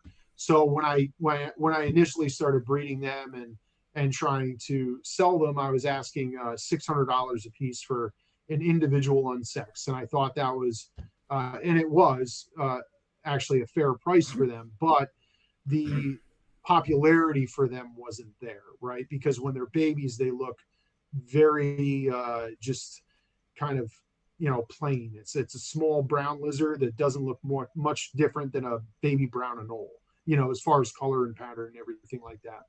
So, and they were still, very little known about them in the hobby, very rarely ever offered. So that's the thing. Like when stuff is kind of rare like that, obviously it's getting less exposure to less people and stuff. So you kind of have to bring awareness about them. But anyway, 600 didn't seem to be a price. So what happened was I landed on what seemed to sell for those juveniles, like retail price 250 a piece, right?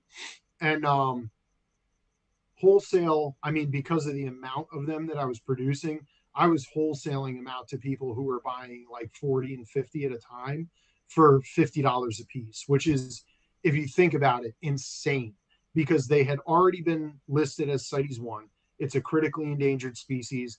We're never going to have the opportunity for any more of those to ever be imported into the US.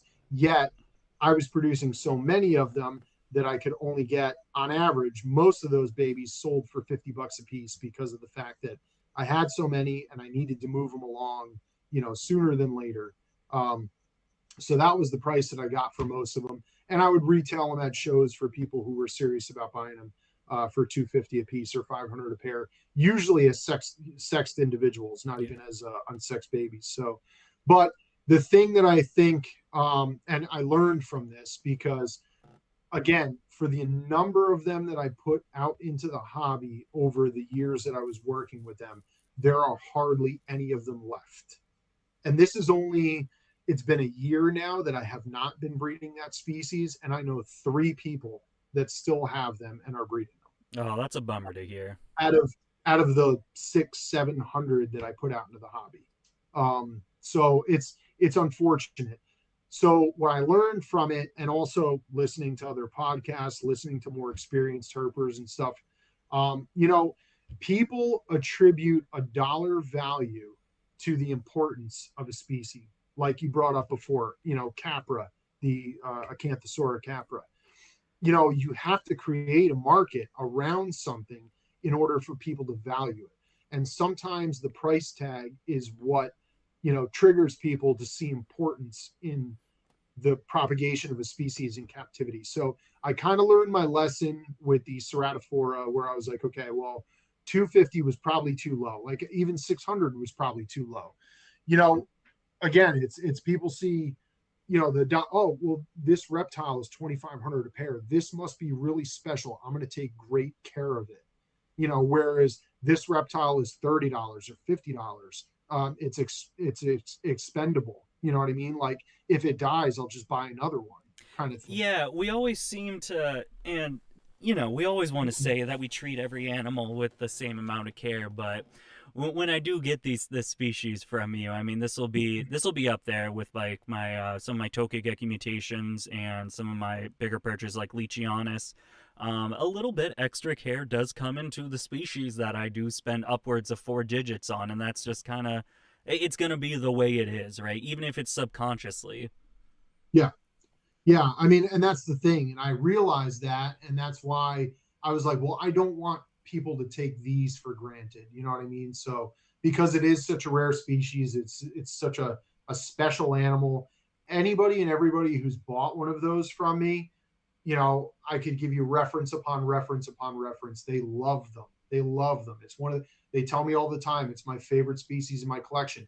Most people, believe it or not, who have bought a pair from me have back and bought a second pair within just weeks of getting their first ones, because they're enjoying them so much. And you know what I mean? Like, that's great. I want to see people take them seriously. I want to see people further these species in captivity. And again, it was just, I saw the correlation between, okay, well, when it's cheap, people don't take it seriously like that. Like I'm in a like a critical, what I call like a critical project right now. Like I just acquired back a pair of the Sri Lankan leaf nose lizards that I had produced and sold to a friend of mine a few years ago.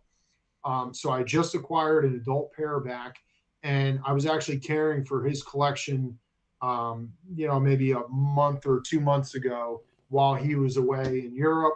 And while I was there caring for the collection, I actually found 2 babies that had hatched out of that species in the adult's enclosure. So that was pretty cool, unexpected. And I don't think he expected it either, but caring for his stuff, I ended up finding 1 baby, and the next day when I went back, I found another baby. He was away for a couple of weeks, so I brought him home and took care of him here. And those ended up assimilating back into the group. So right now I've got an unrelated 1.1, and I've got two babies, one of which is definitely a male. I'm crossing my fingers that the other is a female. But I've already been in contact with the other people that I know who have taken that species seriously and who are breeding them right now, in order to try to get a couple more. I don't want to put together a huge group of them, but I don't want to see them go missing in the hobby either. So, like I said, the three folks who are breeding them that I know of are doing a great job. But there's one thing that I learned about them while working with them. They show a high level of temperature sex determination with that species. So I figured out how to hatch out all female, a mix of male female, or all male. And there's a very fine line between, and what's attainable for most people, they're going to hatch out almost all males, because temperatures of 70 to 72 degrees incubation produce basically all males. So you want the you'll cooler have, to get the females, I'm assuming. yeah, females, you have to incubate the eggs between 64 and no higher than 68 degrees. But between the temperatures of 64 to 66, 67, you'll hatch out almost predominantly all females. So that's not easy for a lot of people to get. I'm in a unique position where I am in the Northeast, and my cool climate room is down in the basement. So it's just naturally a cooler area. In the dead of summer, yes, I do use an air conditioner to maintain the cooler temperatures down there. But even when I worked with them, it was like, a balancing act. So when they would breed, because like I told you, I'm pretty old school with the incubation methods that I use. You got the stay It's coolers styrofoam. going on. Yep. So anyway, during the winter, obviously the basement gets a lot colder, down there. So over the winter time, I would hatch out all females of that species. During the spring and summer months when it's warmer and I can't get the temperatures down, into the mid to low 60s, I would hatch all males. So, I mean, it would be a seasonal variation with them where I was still putting out a good number of males and females out of the hobby, but it was almost like, okay, well, if you're buying them in the summer, it's probably going to be all males, and during the winter it'll be all females. And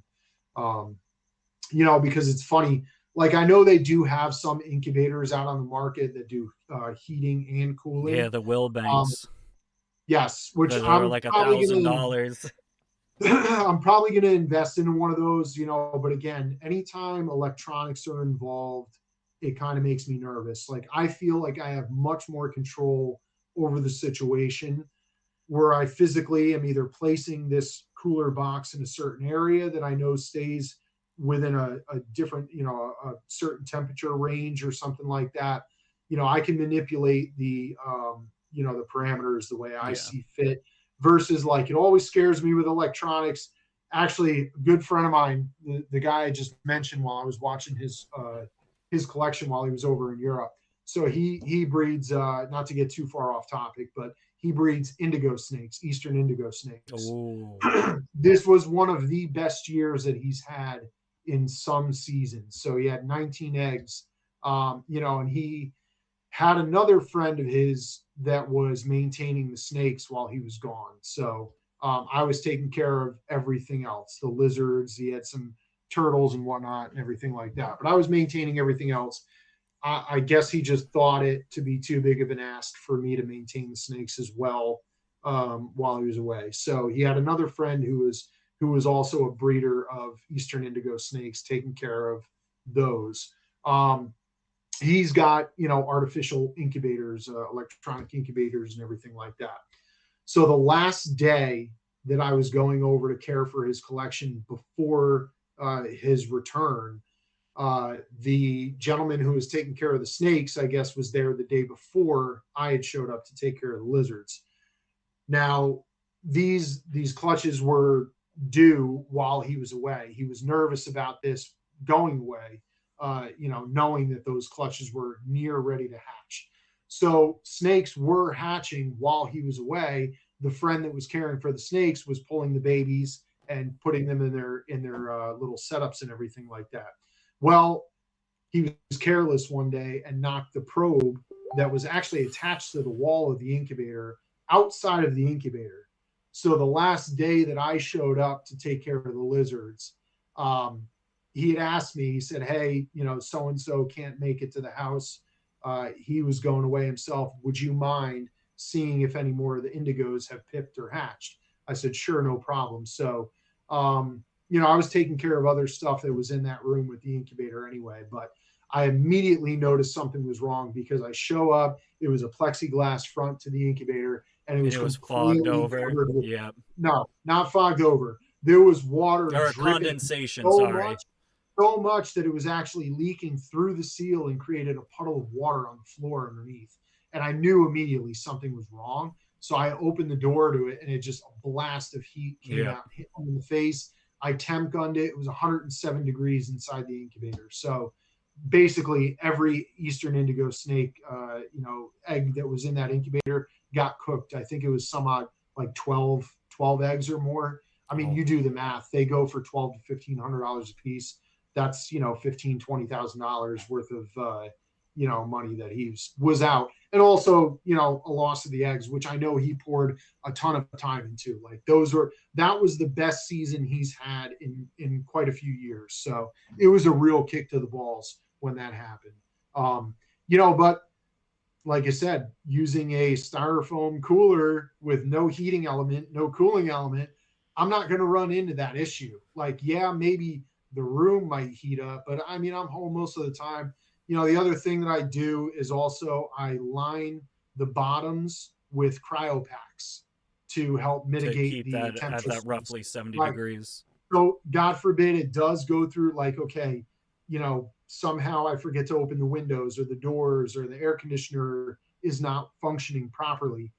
There's enough cryo packs in there where there's not going to be an immediate spike in temperature that's going to kill all my eggs. Like, it's going to be a gradual thing. I'll have time to react to it as long as I'm not away for days on end when this occurs. It's not something that's going to be like I was gone 1 hour and because the probe wasn't in the thing, it heated up to 120 degrees and now I lost my entire clutch or clutches of eggs. All my eggs are gone because of it. So I like that aspect of it. Yeah. Now I got even further off topic, but yeah. So I mean, like I said, I guess to wrap that up, I'm old school like that, using the incubators. Oh, that was the point. Wine coolers. I love That's what I was using gonna them. ask if you were thinking about Yeah, wine coolers, because that's what I've been thinking of. yeah. So the thing with wine coolers is, though, the highest temperature. I've researched a bunch of different wine coolers. The highest you can set them to is 64. That's the maximum, warmest temperature that you can set them to. So that's probably like for the leaf nose lizards, that would work out okay. And I'd hatch out all females, so that would be great in the summertime. But as far as everything else, even the Calotes petiagoti and stuff, it's not going to work out. It's just a few degrees too cool. I wonder if there would be a way if you could use the wine cooler as ambient temp per se, and then have a secondary enclosure in there with a heat pad underneath or inside of it that reads a probe. So while it's 64 in the wine cooler, it's 68, 69 in the actual tub wherever the eggs are going to be at. Yeah, I'm sure you could modify it to do that. I don't see why that's not possible, or even just a thermostat on it. So it whatever, if you want to set it to 68, it'll kick on. 64 might be able to the highest you can set it, but I'm sure you can bypass systems pretty easily if you're handy with that kind of stuff. Unfortunately, I'm not. When it comes to I'm not either. electronics, That's I'm why not a handy person. I have been eyeing the will banks. They're expensive, but they do seem to be the top of the line when it comes to incubators. And from my knowledge, one of the only cooling incubator on the market. But with the Yeah, probe, I do this myself. I made the same mistake. Luckily, mine only reached about 84 degrees at its peak. So I'm constantly down here. But I had the same thing. Probe fell out, and then all of a sudden I come to the windows condensating, and I knew something was wrong. I lost a good chunk of eggs, not all of them, luckily, but I mhm. metal taped the shit out of the probe to the wall to where it's just a little bit hanging out. So if anything gets Yeah, knocked over, it's not going anywhere. It's still going to stay in that general vicinity. right, right. But yeah, I think we've talked about a lot. I do like at the end to free it up for the and so anyone in the general comments can ask any questions that they might have while we wait for them to put their questions. Obviously, I saved the best for last. The whole reason you did not attend Tinley this year, of course, the Amazon dwarf iguanas. I'd love to talk about it. Is this your Yeah. first time producing? Are you the first guy producing it? What's going on with this project?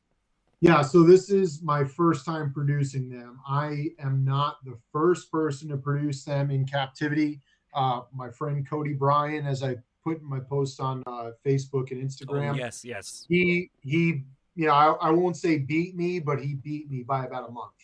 Um, so him and I have been working very closely on this because as far as that species, they're very new to the hobby.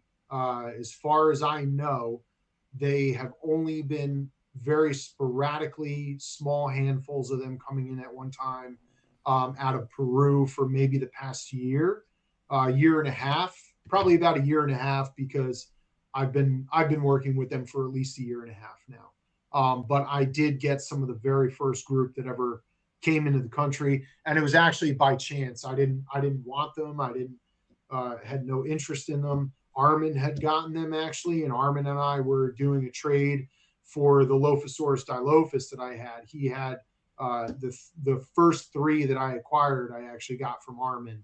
Yeah, I He had believe that actually I saw that. I did a little bit of Instagram research to get at some questions for this, and I saw that Armin was the one that got you one of those. Yeah, he had imported three babies from a breeder in the Czech Republic. So he had them, and Armin.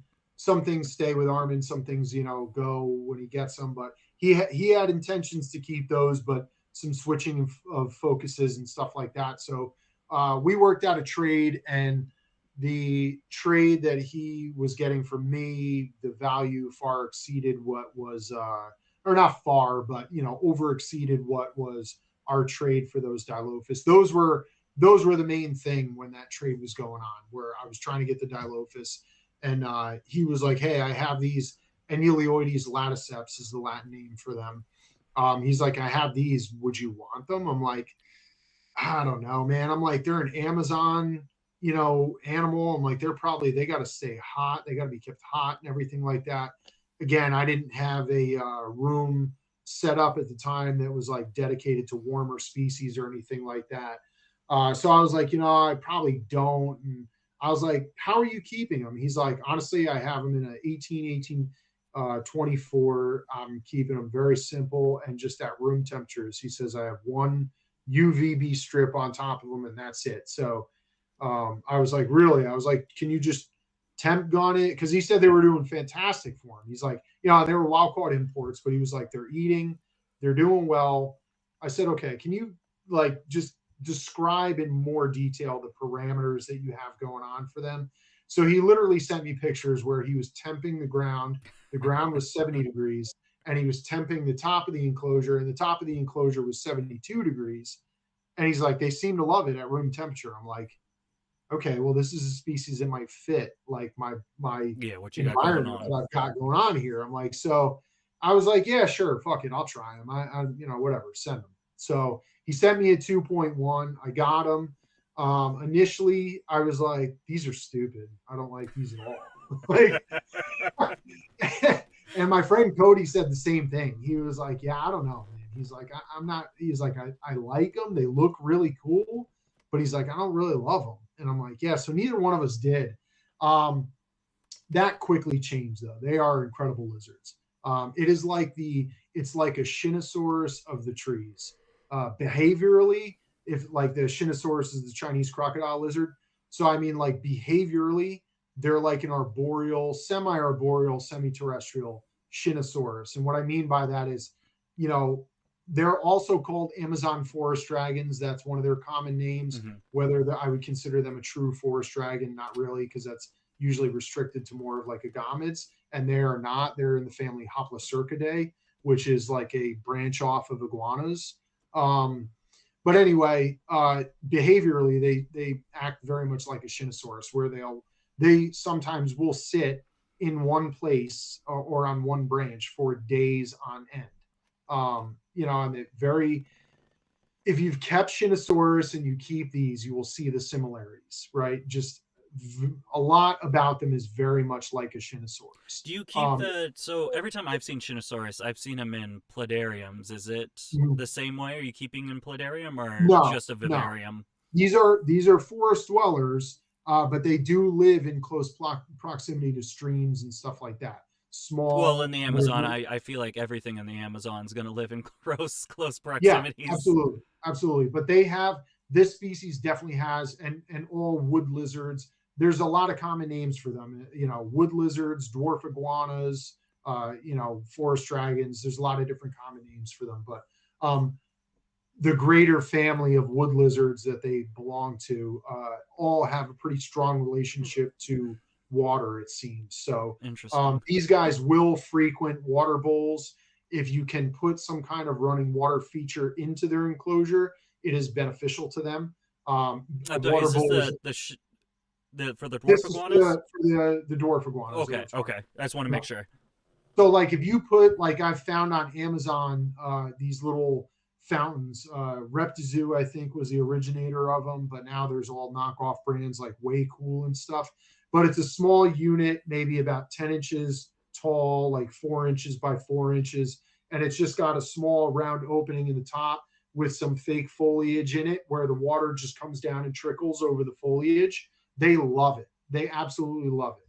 They will even climb inside of it and just sit there and let the water trickle over them all the time. So if you have the room, like I would never do like deep water, you know what I mean? But if you can do some kind of paludarium for them where you have a small water area that's maybe like you know, 2-3 inches of water, they would absolutely benefit from it. They do spend a lot of time in water.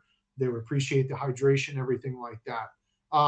But like I said, initially we didn't like them. Now I love them. I am absolutely like obsessed with them. But they were new to the hobby. There was absolutely nothing known about them other than like natural history and a description you can go on Wikipedia and find. But there's nothing as far as captive breeding. I don't think. I honestly think the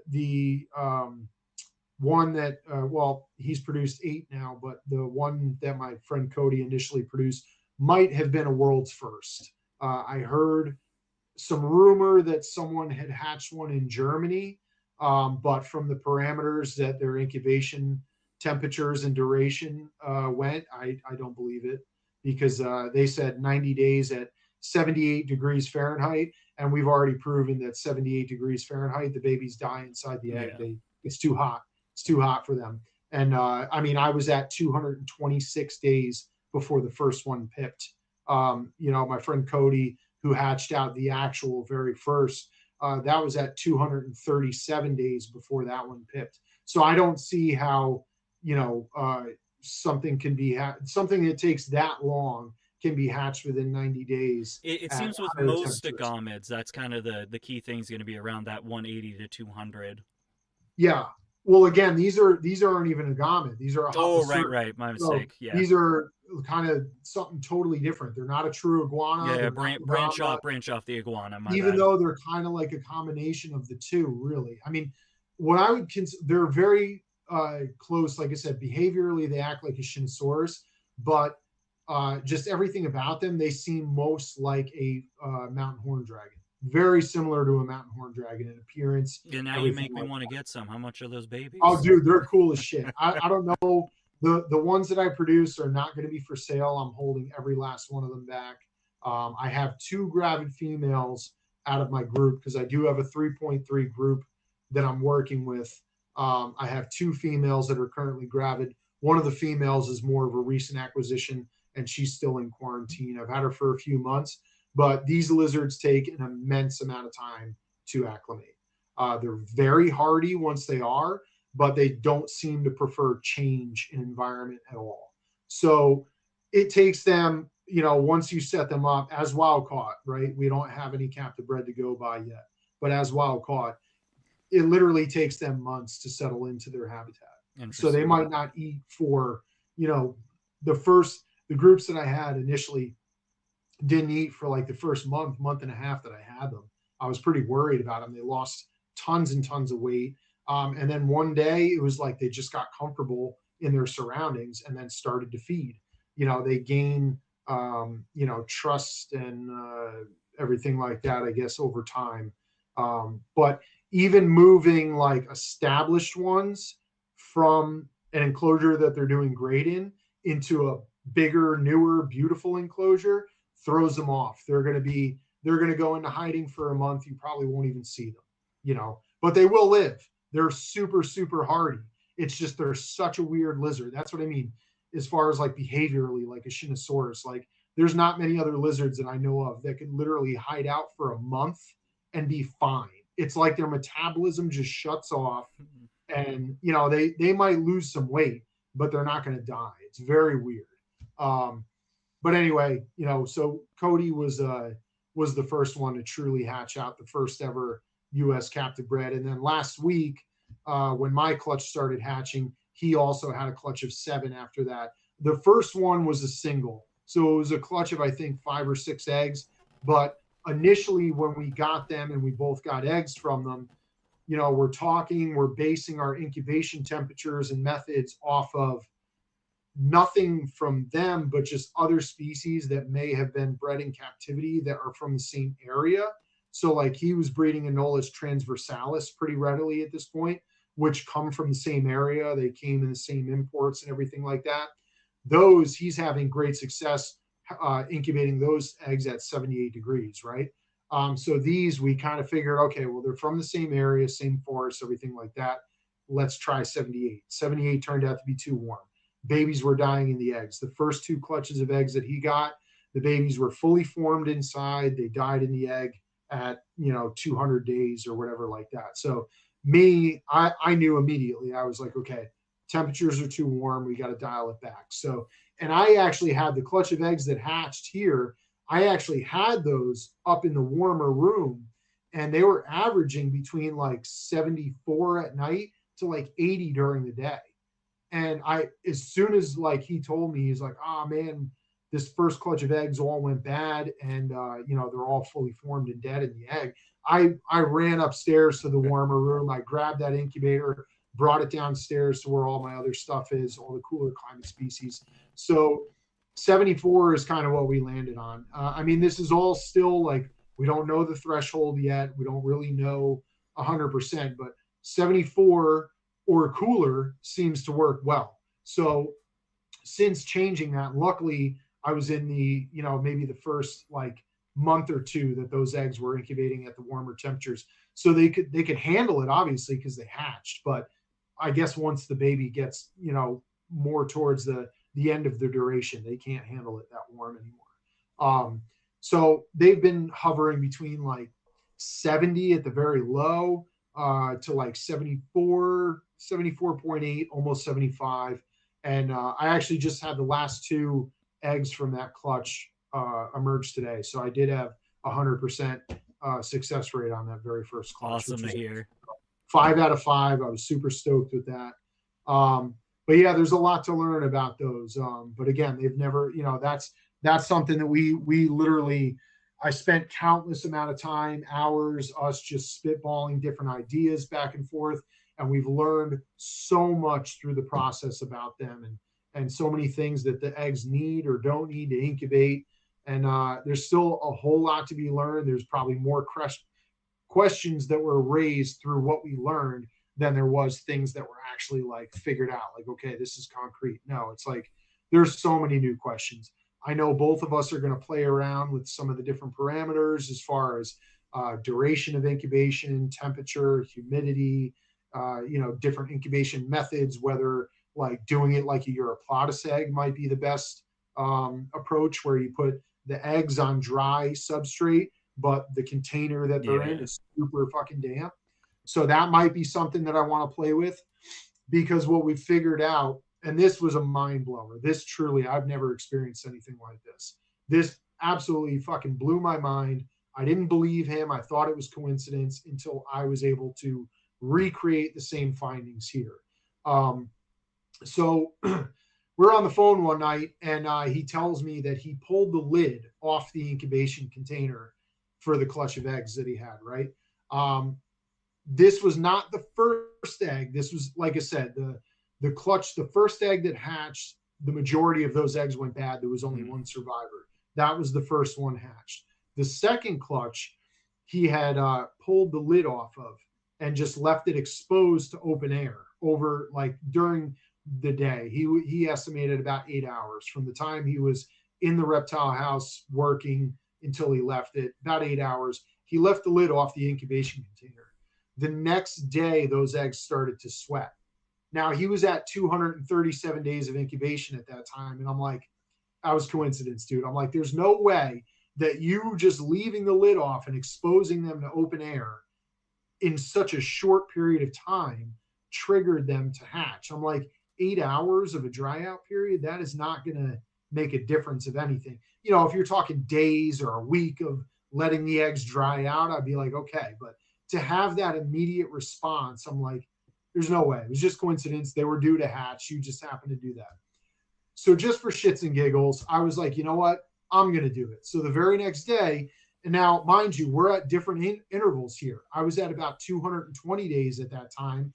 He was at 237. So not far off, but, 2 weeks, 2.5 weeks difference. I pulled the lid off the incubation cup and I left it off for the day. The next morning, I came downstairs. He was actually on the phone with me at the time. And he's like, how do your Laticeps eggs look? I'm like, they look just like they did the day before and 200 days before that, I'm like, nothing's changed. And then I take a closer look and they were all beaded up with sweat. I was like, no way. And he's like, I told you. I'm like, dude, there is no way that happened. Literally from like maybe 10 a.m.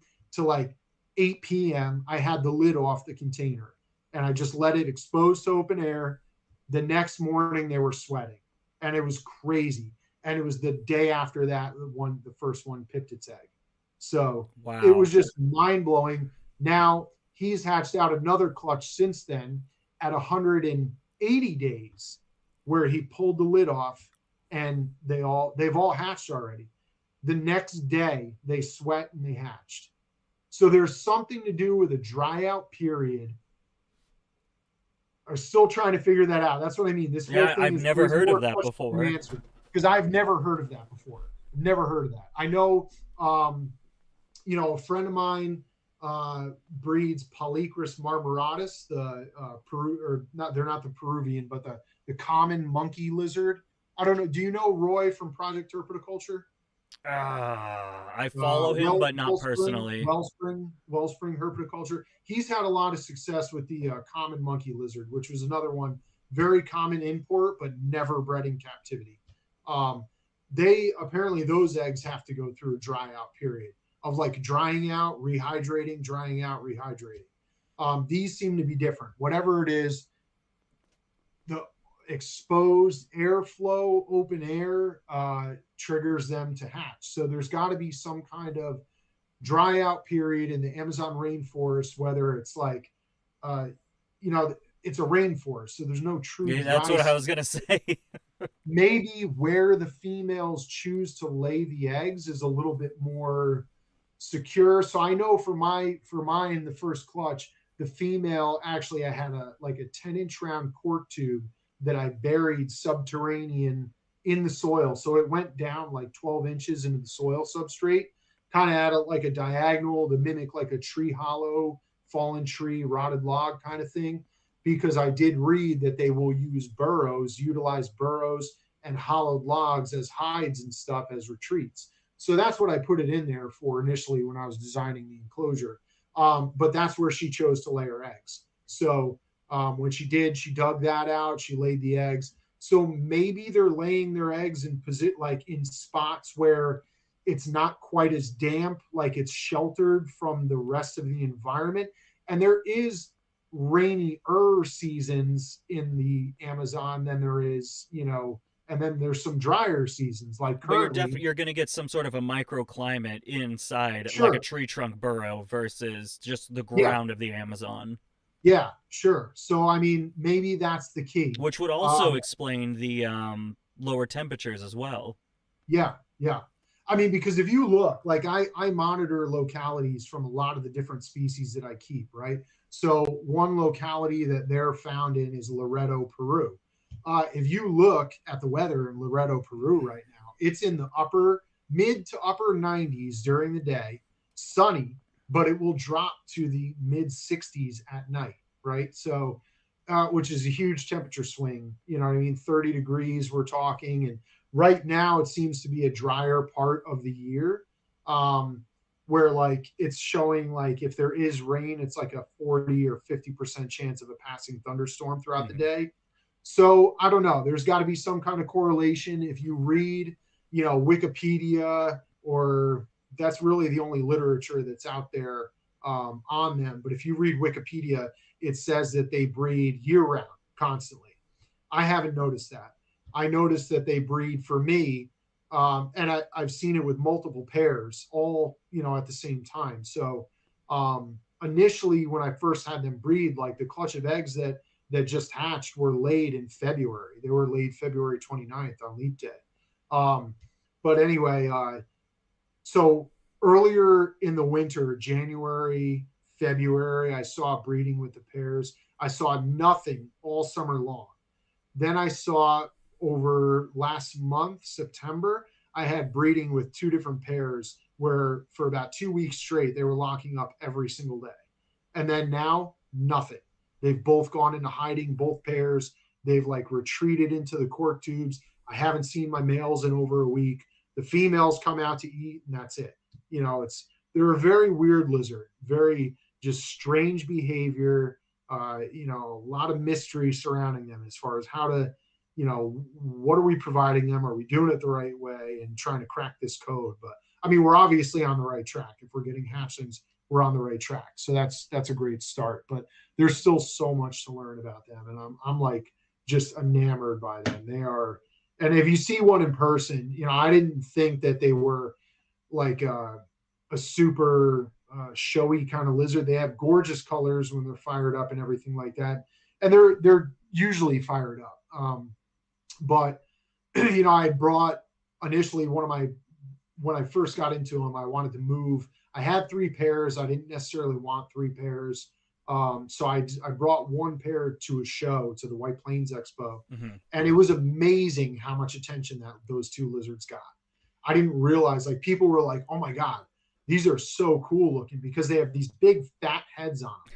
They're actually like uh, laticeps actually translates to wide or broad head, so that's their other common name, broad-headed wood lizard. They have they call them fat heads locally. I can't remember the actual like Latin, not Latin like scientific Latin, like Latino Latin, Yeah. something la cabeza, like big fat head they call them, because they do have these big chunky heads, but everybody loved them. They thought they were the coolest looking things. um so I was like, oh, this is maybe something. Maybe they'll have some popularity. But, again, when you asked me what I would sell those for, none of the ones that were produced here right now are going to be sold. It'll probably be at least a year before I start to offer any of those, because Cody and I, the other guy who's breeding them, we are going to swap Swap blood. Yeah. bloodlines, because we want to create, I want to create a large captive population of them That's here. definitely the right Um, way to do it. yeah, so I mean, I know, I'm gonna get, he's got 3.3 wild caught pair. I have 3.3 wild caught pair. We are both going to swap each bloodline of captive bred and raise them. I've already carved out rooms so I can hold back every different bloodline, offspring from every different bloodline that would produce. So, but with they produce, or they reproduce actually pretty readily in captivity. So I started off with, like, after I got rid of that initial pair, I actually got two more pair from Armin, but it turned out to be a 3.1. So I only had one female to produce out of, where he had 3.3 to produce out of. So his had been pretty prolific, and he had like 7 clutches on the ground before he even knew it. So with a good sized group, they should be, pretty readily, not readily available, but they will be available for people who do want to try their hand at them and work with them and stuff. With it, definitely within the next coming year. But right now, it's still in its infancy, and we need to make sure that we hold enough back to continue that project further and further, because Peru doesn't export a lot of its wildlife. Like it opens, it closes, and stuff like that. And so who knows how Exactly. long, and they came in very sporadically. Like, there was small groups that came in, like 5 or 6 animals at a time. So they're still incredibly rare. So, in order for the longevity of that project, we have to hold back animals and stuff like that. So, but I can tell you this though, when they first made their appearance, I believe in the European market, they were $3,500 a pair on the European market for wild Wow. caught imports. Yeah. And you said you got Um, yours on a trade, if I'm not mistaken. the first pair I got on the trade. Yeah. Yeah. Yeah. I mean, Armin was asking significantly less than that. I think the European market was much, much higher for them. So he was asking less, but I think still around 1,800 or 2,000 a pair Yeah. for wild caught imports. Since then it seems they've come down a little bit. That's got to be a Like, tough sell because it's got to be super niche to not only like I would definitely, maybe me personally, this is something I definitely want to jump into is these rare species, cracking the code. I love a good mystery and trying to solve it. But I'm comfortable doing that with, 35, 70, a couple $100 animals because, push comes to shove, you're going to end up losing some as you try to dial in the husbandry and the breeding and everything goes in there. But 1800 to yeah, then to have to then figure out all this stuff. yeah, That's got yeah, to be tough. There's definitely a niche amount of people that are willing to take that leap. yeah. Yeah, and I mean, like I said, there weren't even parameters at that point where it's like, because like I mentioned, if you look at the weather where they come from, it's so much hotter than what they prefer. If Yeah, he just I happened to be use keeping them like this. He's like, they seem to do well.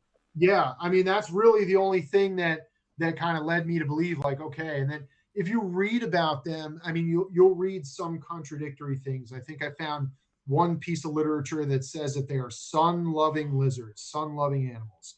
They don't bask at all. They basically are thermoconformers, almost similar to like the Boyd's forest dragons. They don't seem to bask under heat bulbs or anything like that.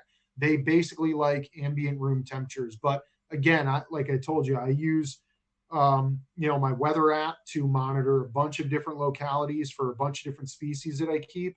If you were to base your keeping parameters off of what you see from their environment, you'd probably kill them. Because I mean, Yeah, what the I'm seeing, microclimates are really that's yeah, how and that how do you do that without actually, boots on the ground researchers going to the right, specific right, places or you yeah, yourself? yeah, because what you're seeing is 95 degrees. I'm like, I don't know. I think they would die at 95 degrees, to be honest. They seem to be able to handle it into the mid 80s, no problem, because I know a couple of the keepers in Europe that do have them were running them in the mid 80s. Now, I mean, I don't put any basking lamps on them. I keep them at room temperature. It's about 70 on the ground, about 82 towards the top, Mm-hmm. just like my Colodis and a lot of the other species, and they seem to love it.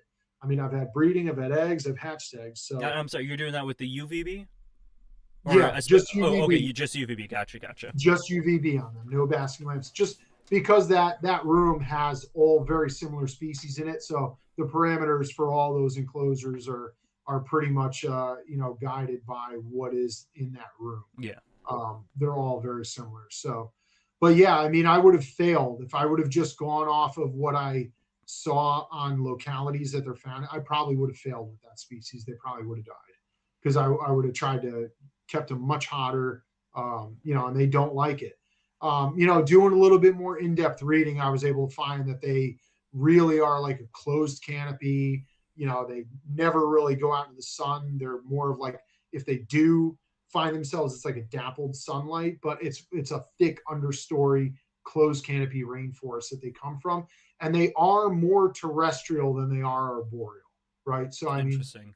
by all accounts, they're more of an arboreal species if you read about them. Pictures, you'll see them perched in trees and stuff, but they spend a lot of time on the ground. I would call them a semi-terrestrial, semi-arboreal species. They don't venture very far off the ground. I think like 3 to 6 meters is what they say, most of them. So what is that, like 12 feet off the ground? So they're not like a canopy dweller. They, probably come down to the forest floor. They forage for food when they want.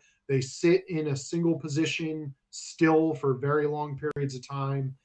They definitely have some kind of strong relationship to water, whether you can provide running water, or I've even had success with them with just doing like a water basin with a fish tank, like air Oh bubbler yeah, in yeah, it. bubbler, Yeah. yeah. Yeah. As long as they see some kind of water. I mean, they'll frequent a still standing water bowl as well.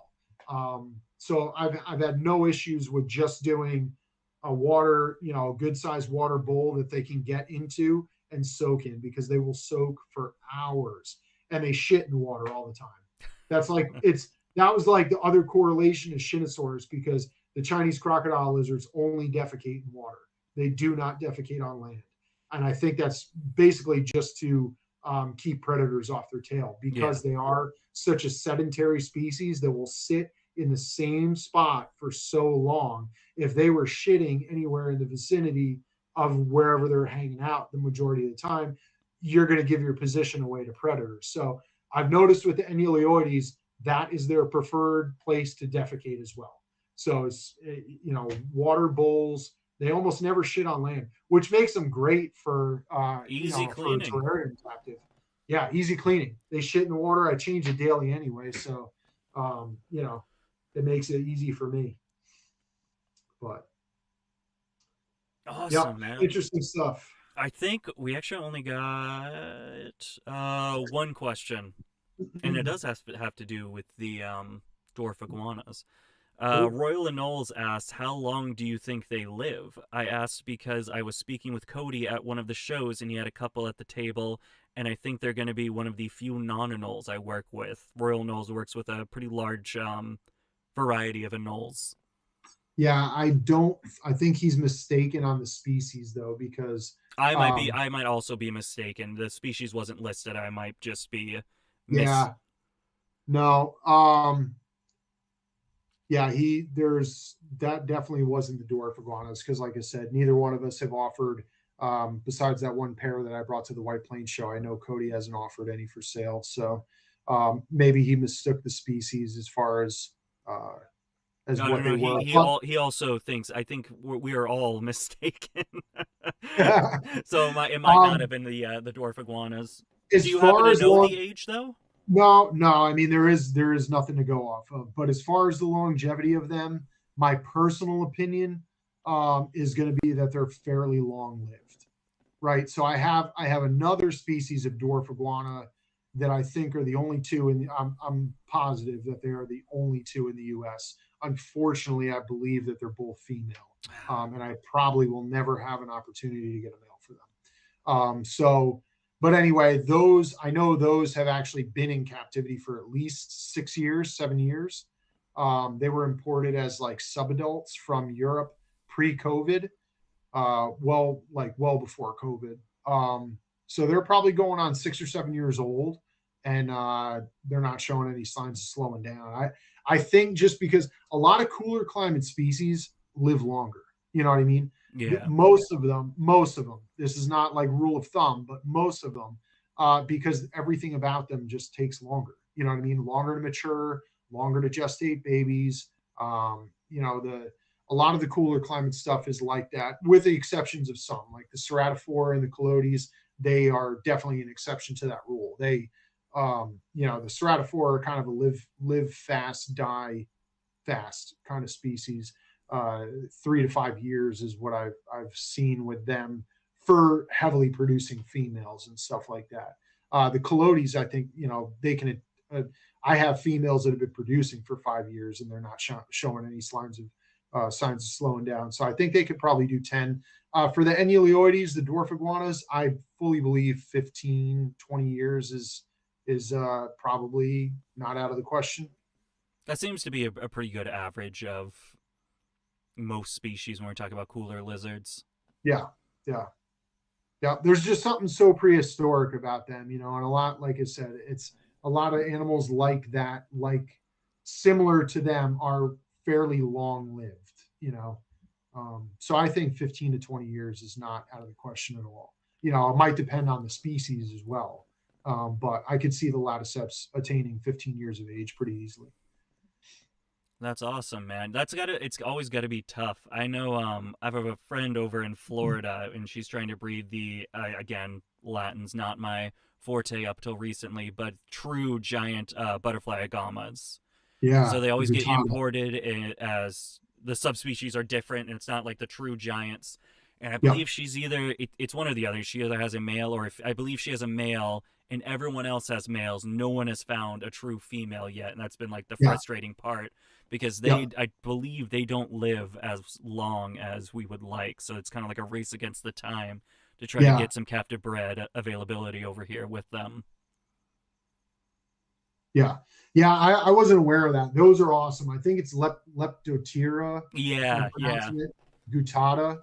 Um, Beautiful those are, animal. Like if oh my these things get God, man. captive bred, they would be a huge. There are so Yeah. many different species where this is why I'm really trying to prove my mindset where like the bioactive stuff's maybe like capitalist business mindset, and then everything else. I just want to pretty much do what you're doing is just get cool lizards that no one's heard of before and make them popular. So we stop this whole ball python, crested leopard gecko phenomenon because there's so Yeah. much cooler stuff that even myself had no idea about until months to weeks ago. Even today you're telling me about new species that I didn't know about. Yeah, I mean, that's kind of my mission, dude. Like, that's really my passion is the stuff that the fringe stuff that people either haven't taken a chance with or something. And And that's what you it's gonna can. it's gonna take the You guys that want to take the risks to yeah, end up potentially losing the money, figure out how to care for them, and then figure out how to breed them, how to take care of the eggs, how to hatch, acclimate babies. And at the end of the day, it's not going to be for the money because after all that time being spent, I don't you you're going to make more money if you breed cresteds, gargoyles, whatever. But it's for the passion itself and making sure there's variety at the end. Because like you mentioned with CITES, tokay geckos themselves just hit CITES 2 a oh couple of really? years ago at this point, and so it's only a matter of time before they hit CITES 1. And at that point, then while we have Florida populations now, so it's a little bit Mhm. less of a hard fall than some other species. But there's going to be a point where these morphs they're going to stop coming in. So it takes people like me that buys the wild cut stuff and continues that lineage forward. Yeah, yeah, absolutely. But I mean, even so, like with the weird stuff, like you kind of touched on it a minute ago, but you can create if you're passionate about it, right? I mean, if it's no matter what it is, if it's an animal that you're working with You and can you're create a breeding, market for it. you're passionate about it, it's your passion that is going to inspire other people to be interested in it. And you can create a market around it. Like I said, those Calotes petiagoda, I created the market for them. There was no market for them originally. I created it. You have to educate people. You have to tell people why you're so excited about them. This Exactly. is what's so great about them. This is what I've learned, and I'm willing to share it with you so you can be successful. That's enough to draw even the Anolis podior. Those are a very rare lizard. Again, that's not a lizard that was ever supposed to be, here in captivity. They're found on one teeny tiny island off the south of Cuba. Um, but it's such a beautiful lizard. People were starting to work with them and having success with them and everything like that. And there was a market created. That's the only reason they attained a value of $5,000 a pair for those. Um, and again, the money's not the thing for me, especially the animals are first. It's my passion because I want to work with stuff that I find cool. You know what I mean? I don't, not that there's anything wrong with it or it's any less, but I don't want to work with the run of the mill stuff, the new cow geckos I've and done stuff. it for so You long know? now, and I'm starting to get Yeah. into that. Like for a while, I wanted to be the next New England reptile. I wanted to be a mass breeder, and Mhm. as I grew closer and closer to that to this point, where, we're producing hundreds on hundreds of animals. I find I don't like it at all. Yeah. I don't like not being able to enjoy it. It feels very factory like, and I have found all my passion has been lost on most of these species that I'm mass breeding at this point. And so it's Yeah. really this year I took the cut. I'm slashing almost everything that I've worked for years to get the projects where they are because I just want to be excited to hatch stuff again. That's really my main thing. Yeah. I mean, it's a turning point, and it sounds like you're there. And I mean, it's a great, it's you know, just go full blast with it. You know what I mean? Like you can do it. Obviously, if anybody can do it if they apply themselves, they want to learn. they want to put the amount of effort into it. It's not like, it's I'm the only person in the world that can do this, and anybody can do it. So it's just, you have to be passionate about what you keep in your collection, especially if you are doing it as a side business or a business, a full-time business. you know yes, there are the bread and butter species like the new cal stuff, but as we've talked before, the new cal market is kind of dipping down now. Yeah, You didn't know I what I ask mean? you if you wanted to trade? Yeah, there's just too many people I doing was it, like, you miss and that's the 100% thing. of the shots you don't take. Do you want Yeah, to? like I've told other people this, like if you're not necessarily a newcomer to the hobby, but like you're looking to start to branch out, it's like find something that like just makes your jaw drop, right?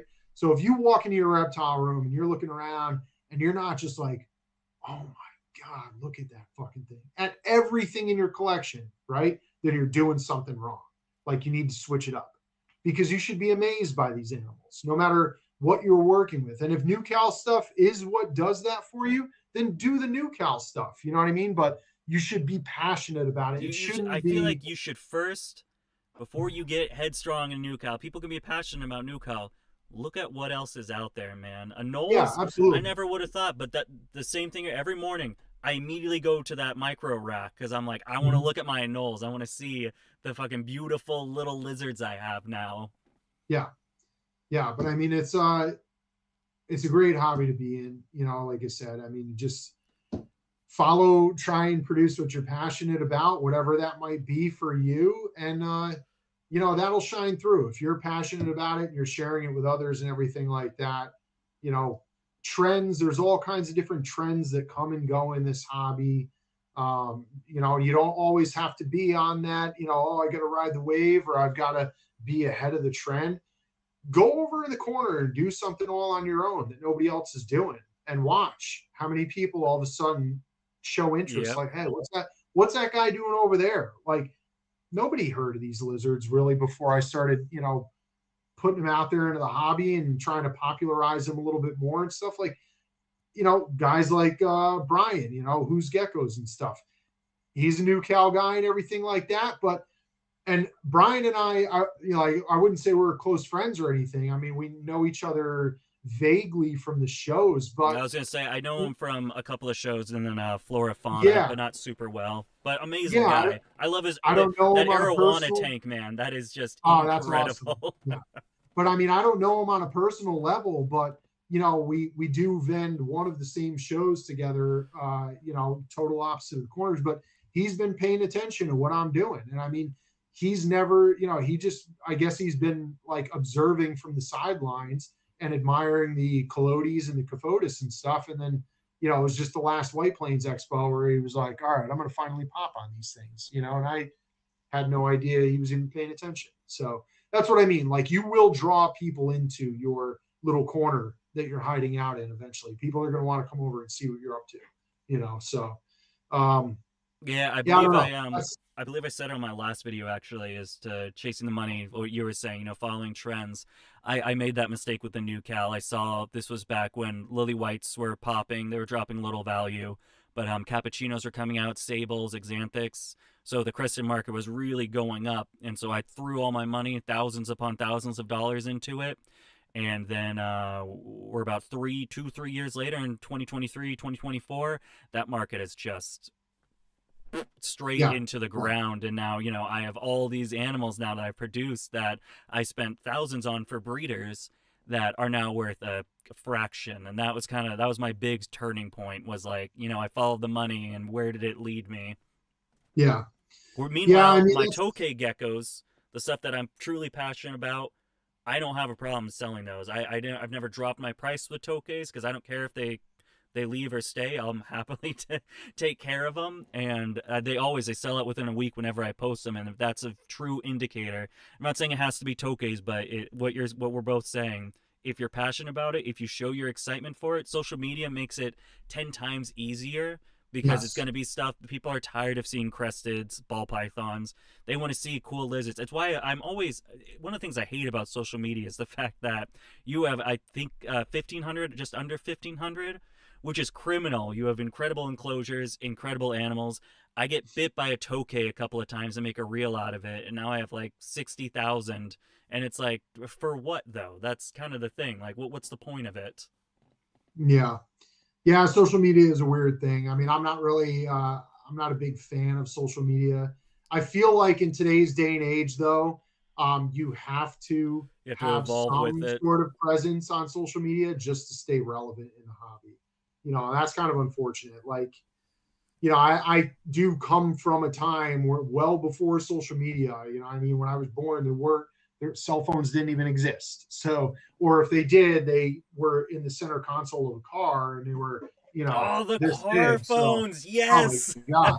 Yeah. No, I literally, my grandparents had a Mercedes Benz with a car phone in the center. So, and I thought that was the coolest thing ever. You know what I mean? But it wasn't until like I was like 17 where I got my first flip phone. And that was a big deal back then, where we all had the Nextels, the push to talk walkie-talkie things. Oh But man. See, I was the yeah, generation razors. That was the if you didn't have a razor, you were not a cool kid. yeah. It's crazy to So think it's even just that short amount of time. There's like no I think flip phones are actually they're coming back. They want to do yeah, flip they're a phones new again. trend. So that's the weirdest part because it wasn't all that long ago that they were really invented. You know what I mean? We're talking like less than 20 years ago, maybe. But it's funny, but before social media and stuff like that, it was much different times. I mean, shows were where it's at if you wanted to go They had see cool the reptiles. letters. They you got this like 2 megapixel Yeah, 144p blurry that might be a lizard, and yeah, you put the yeah, cash or the check in, you mail it out, and then you hope yeah. the No, I lizard paid for comes. many reptiles via money order through the post office. You know what I mean? So that's how we used to order reptiles back then. You sent a money order and hoped that someone didn't rip you off. Um, but yeah, it's much different with social media now and everything. And like I said, I mean, on one hand, it's really great because it connects a whole bunch of people that maybe you wouldn't come into contact with if it weren't for social media. Like I could say, I literally have friends all over the globe. You know what I mean? From Europe to Japan, Spain, all over the place, South America, Mexico, that I'm able to connect with through social media. And if it weren't for social media, I wouldn't know these people. I wouldn't get these, experiences or exposure or knowledge that I've been able to gain from them Hmm. with their experiences with certain things. But it's a different time. But like I said, now, I feel like I'm not really. I almost not that I hate posting on social media, but I kind of cringe with it sometimes because it's like number one, I don't like coming off sounding like an asshole or like an arrogant person or anything like, oh, look what I did. But it is exciting to share with the greater community. You know what I mean? So if you're excited about it, you want to share it and see other people's interest or excitement about it as well. But it's also like a death sentence because you almost have to keep up with it in order to stay relevant within the hobby. You go a few weeks or a few months without posting and nobody even remembers who you are anymore. you Yeah, know I was like a COVID I'm just recovering from, and so I didn't put. But before that, there was a show, and I believe I got COVID at the show, and so there was like a week without posting on YouTube, and then I was sick, so I didn't edit or anything, and so it's 2 weeks, and now I just posted a video, and it's doing horribly because it's just all that it's the algorithm stuff You're where it's like, yesterday's hey, news hey, at this dude, point. where were you? I know you've been Yeah, on the platform for 5 years, but you were gone, so you start back at the bottom. yeah, It's yeah. frustrating for sure. Yeah, it is frustrating for sure, but that's the world we live in today, so you just deal with it. But you know, it is what it is, I guess. I find community building is a lot better, especially going to shows. You're gonna have a much better impact still. I still feel shows are a much more valuable tool than social media. Social media is Yeah, cool, but I mean, at the end of the day, I have a combined following of 100,000 people with eyes on me. I still struggle to sell my New Caledonian stuff. So yeah, what does it matter? That's kind of I've made that realization where growing on these platforms doesn't really matter. It's just about getting the right kind of people with getting the yeah, right kind of people's eyes onto the projects you're doing and sharing that excitement. yep, yep, absolutely, absolutely. And like you said, it is a good tool for that. But you know what I mean. Nothing beats the in-person contact and stuff. It's great when I get to, you know, someone who either follows me or has messaged me on social media, and then I actually get to meet that person at a show that I'm at. You know, I mean, like locally here, that's one thing. You know, I've been some of the shows in Pennsylvania. I've been some of the shows here in New York. You know, I've vended Tinley before. I've never vended out on the West Coast, but you know, doing that reptile talks, you know, I went out to California, got to meet a ton of people who follow me on social media who specifically came out there, you know, just to hear Did you get to see Armin's place? we were supposed to, we kind of ran short on time. It was a pretty hectic, um, it was a pretty hectic schedule Yeah, that I he can had going. imagine. So he actually, he maybe, I don't know if he'll see this. He won't care if I say it. He's a good friend of mine anyway, but, He won't um, watch. I think we're three he, hours. He won't make it. but are we really 3 hours? Yeah, Wow. 3 hours. It flies by. That's why I love doing It stuff really like this because does. it just flies. Yeah, it really does. But I mean, he was literally writing his talk, his lecture, the night before he was doing it. So yeah, it was funny. He was like, because he helped me out too with my slideshow and stuff. Because I am very uh, like when it comes to technology, I'm not there. Yeah. I can't keep up on it. You know, that's why I had my wife setting this all up for me to get us going here. Well, Without even the her, new it's been, stuff like the Discord channels and stuff, I just have other people do it for me because I don't understand yeah, anything about it. yeah. But I mean, we're doing a Facebook call. You expected a link, and I'm like, nah, I just call you on Facebook and screen I mirror every it. other time I've done a podcast, they send me a link and They I, probably have you like know, go into StreamYard it. or something like that, but I'm not Yeah, yeah, bougie. either StreamYard or I can't remember. But I mean, this works. It was no problem. I was kind of caught off guard when you were like on the Facebook. I'm like, wait, so do I have to use my phone? Because yeah, it's just more comfortable to sit in her office and do it up here and everything. I got a chair, I got a desk to sit at, so it's a little easier than setting up a whole table and tripod and everything down Yeah, in the yeah, reptile room. Probably cooler ambiance than some ugly window. I do at least have some yeah. Xenogama Taylorai Yeah, there's some up in the tanks corner right there. there. It Yeah, works. there's some Xenogama Taylorai and a little lower there's some Agurnia Hosmerai. So they're cool, but those are the desert guys that I have. So they got to stay in her office because everywhere else is not supportive of a hot dry climate. Yeah. Hot and humid or cool and humid. No hot and dry. So but yeah. So but anyway, like I said, going out there, it was cool because I got to meet a bunch of people who follow me who I didn't necessarily have any relationship with or know other than their, you know, Instagram handle or maybe them reaching out to me a couple times. But got to meet a bunch of different people. So, you know, going to the shows, going to different symposiums and venues like that and getting to interact with the people behind, you know, the screen name is really key and a lot of fun too, you know. So that's a great experience. So I Yeah. think you know It, shows are still where it's at, but unfortunately, like you said, social media. If you want to stay relevant, especially if you're going to do this for a living, you need to stay relevant. You need to stay on social media. it's a gift and a curse. I think the only reason I couldn't stand California, but the only reason why I would go is to check out either Mason's or Armin's facility because those both Yeah, just seem incredible. yeah, yeah. I really wanted to. We were going to go and I got there on a Friday night, and we were back on a plane Sunday evening to head back home here. Um, so we were planning on going Saturday evening, but the talks it went from the talks, which were all day, um, went from the talks to they did a benefit auction for US Arc. So it was like a mini Tinley auction. It Mm. was pretty awesome. Did some good money raising for the amount of people that were there. Um, but anyway, we did the talks, the auction, had some drinks, and then before you know it, he was actually both of our talks were scheduled for Sunday. So after that whole event, this was probably like 10 p.m. He actually just started writing his talk at that time. So he was willing to take us to the facility to see it, but I didn't want to pressure him and put him in a bad position or Yeah. anything like that. I was like, another time. I'll be out here again. I think I'm going to go vend the Pomona show or something like that this upcoming year. Oh, Try that'll one be of those cool. out. 'Cause I've never vended on the West Coast. I think this year I'm going to make it a point to do the Dallas show and maybe the Pomona show. How do you just do you just do a mass shipment, next day delivery? Yeah, I mean that's the thing. I would have to Because I like mean, if I'm going to we're vend Pomona, talking. I would I just don't think ship it you to get more Armin. opposites from New York to Yeah, Cali, so no, it's not like polar a opposite. drive. I feel like you could do Polar opposite. Tinley. You could drive to Tinley, but Yeah, Tinley I drive to, but it's still a long time. It's like a 14-hour drive yeah, from here. Um, so Pomona, obviously, that's a flyer.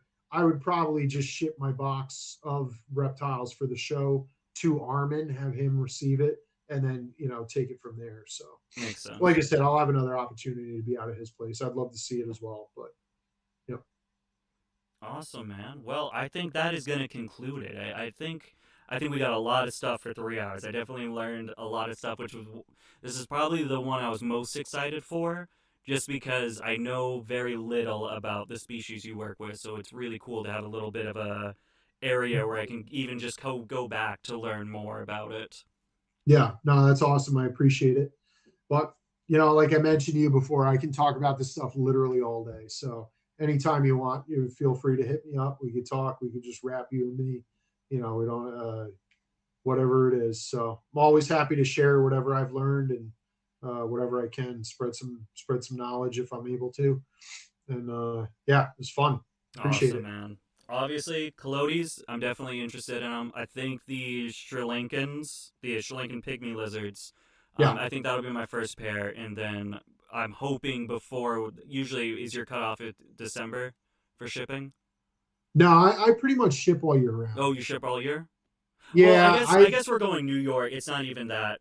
Although yeah, I no, believe but they do even go to the hub and then come back. So yeah, I go pretty overboard when it comes to shipping, and I will say, knock on wood, I've never, not once, lost an animal in shipping. So, awesome. We'll um, figure it out. I'm hoping before 2024 I can afford those yeah, Colodis because it's yeah, definitely something I'm super stoked for. I want to get the tank set up and cycled first, but then I'm definitely grabbing a pair of each of those from you. This word. has been awesome. I appreciate you taking the time, the 3 hours, to come and talk, man. Let people know where they can find you if they're interested in some of the species you're working with. Sure. So on Facebook, it's just under my name, Justin Munsterman, on Facebook. On Instagram, probably easier to get a hold of me on Instagram. I don't always accept people's friends requests on Facebook. Usually, I kind You of have to keep have that at more as least 15 mutual friends for me to accept minimum, it. minimum. If you've got like 50 to 100, that's better. But I know that's not always the case. But for a lot of the people that I do know, I just feel like it's a little bit more personalized. Even though I really don't share any of my personal life on social media, it's all reptiles. That's all you're going to see on my Facebook or Instagram accounts. But Instagram is much easier to remember than my long name that most people might not know how to spell. But Legacy Herps at sorry, that's my email, but at Legacy Herps, for my Instagram. So, you can follow me, you can reach out to me. I do answer people and everything on Instagram. So that's where you can find me. I don't do any TikTok or what's the other one that everybody's on? uh, YouTube? Oh, Maybe Twitter. Twitter. Twitter. I'm Nothing not like on that. Twitter. No. No, no. Everybody's trying to get me to do a YouTube channel. Maybe that'll come in the future. You We'll should see. definitely do a YouTube channel. That would be cool. Eventually, I I start. feel like I want everything to be flawlessly perfect before I ever take that on. And as you know, work is never done in this industry, like in this hobby. There's always something to be done. So I feel like it's never perfect. So I'm like, I just haven't taken that plunge yet. Oh, I'm still waiting. Even like right behind me, I'm setting up now a giant shelf, and then Yeah, we're gonna have. I actually found some grow tents for the basilisk that have a clear window.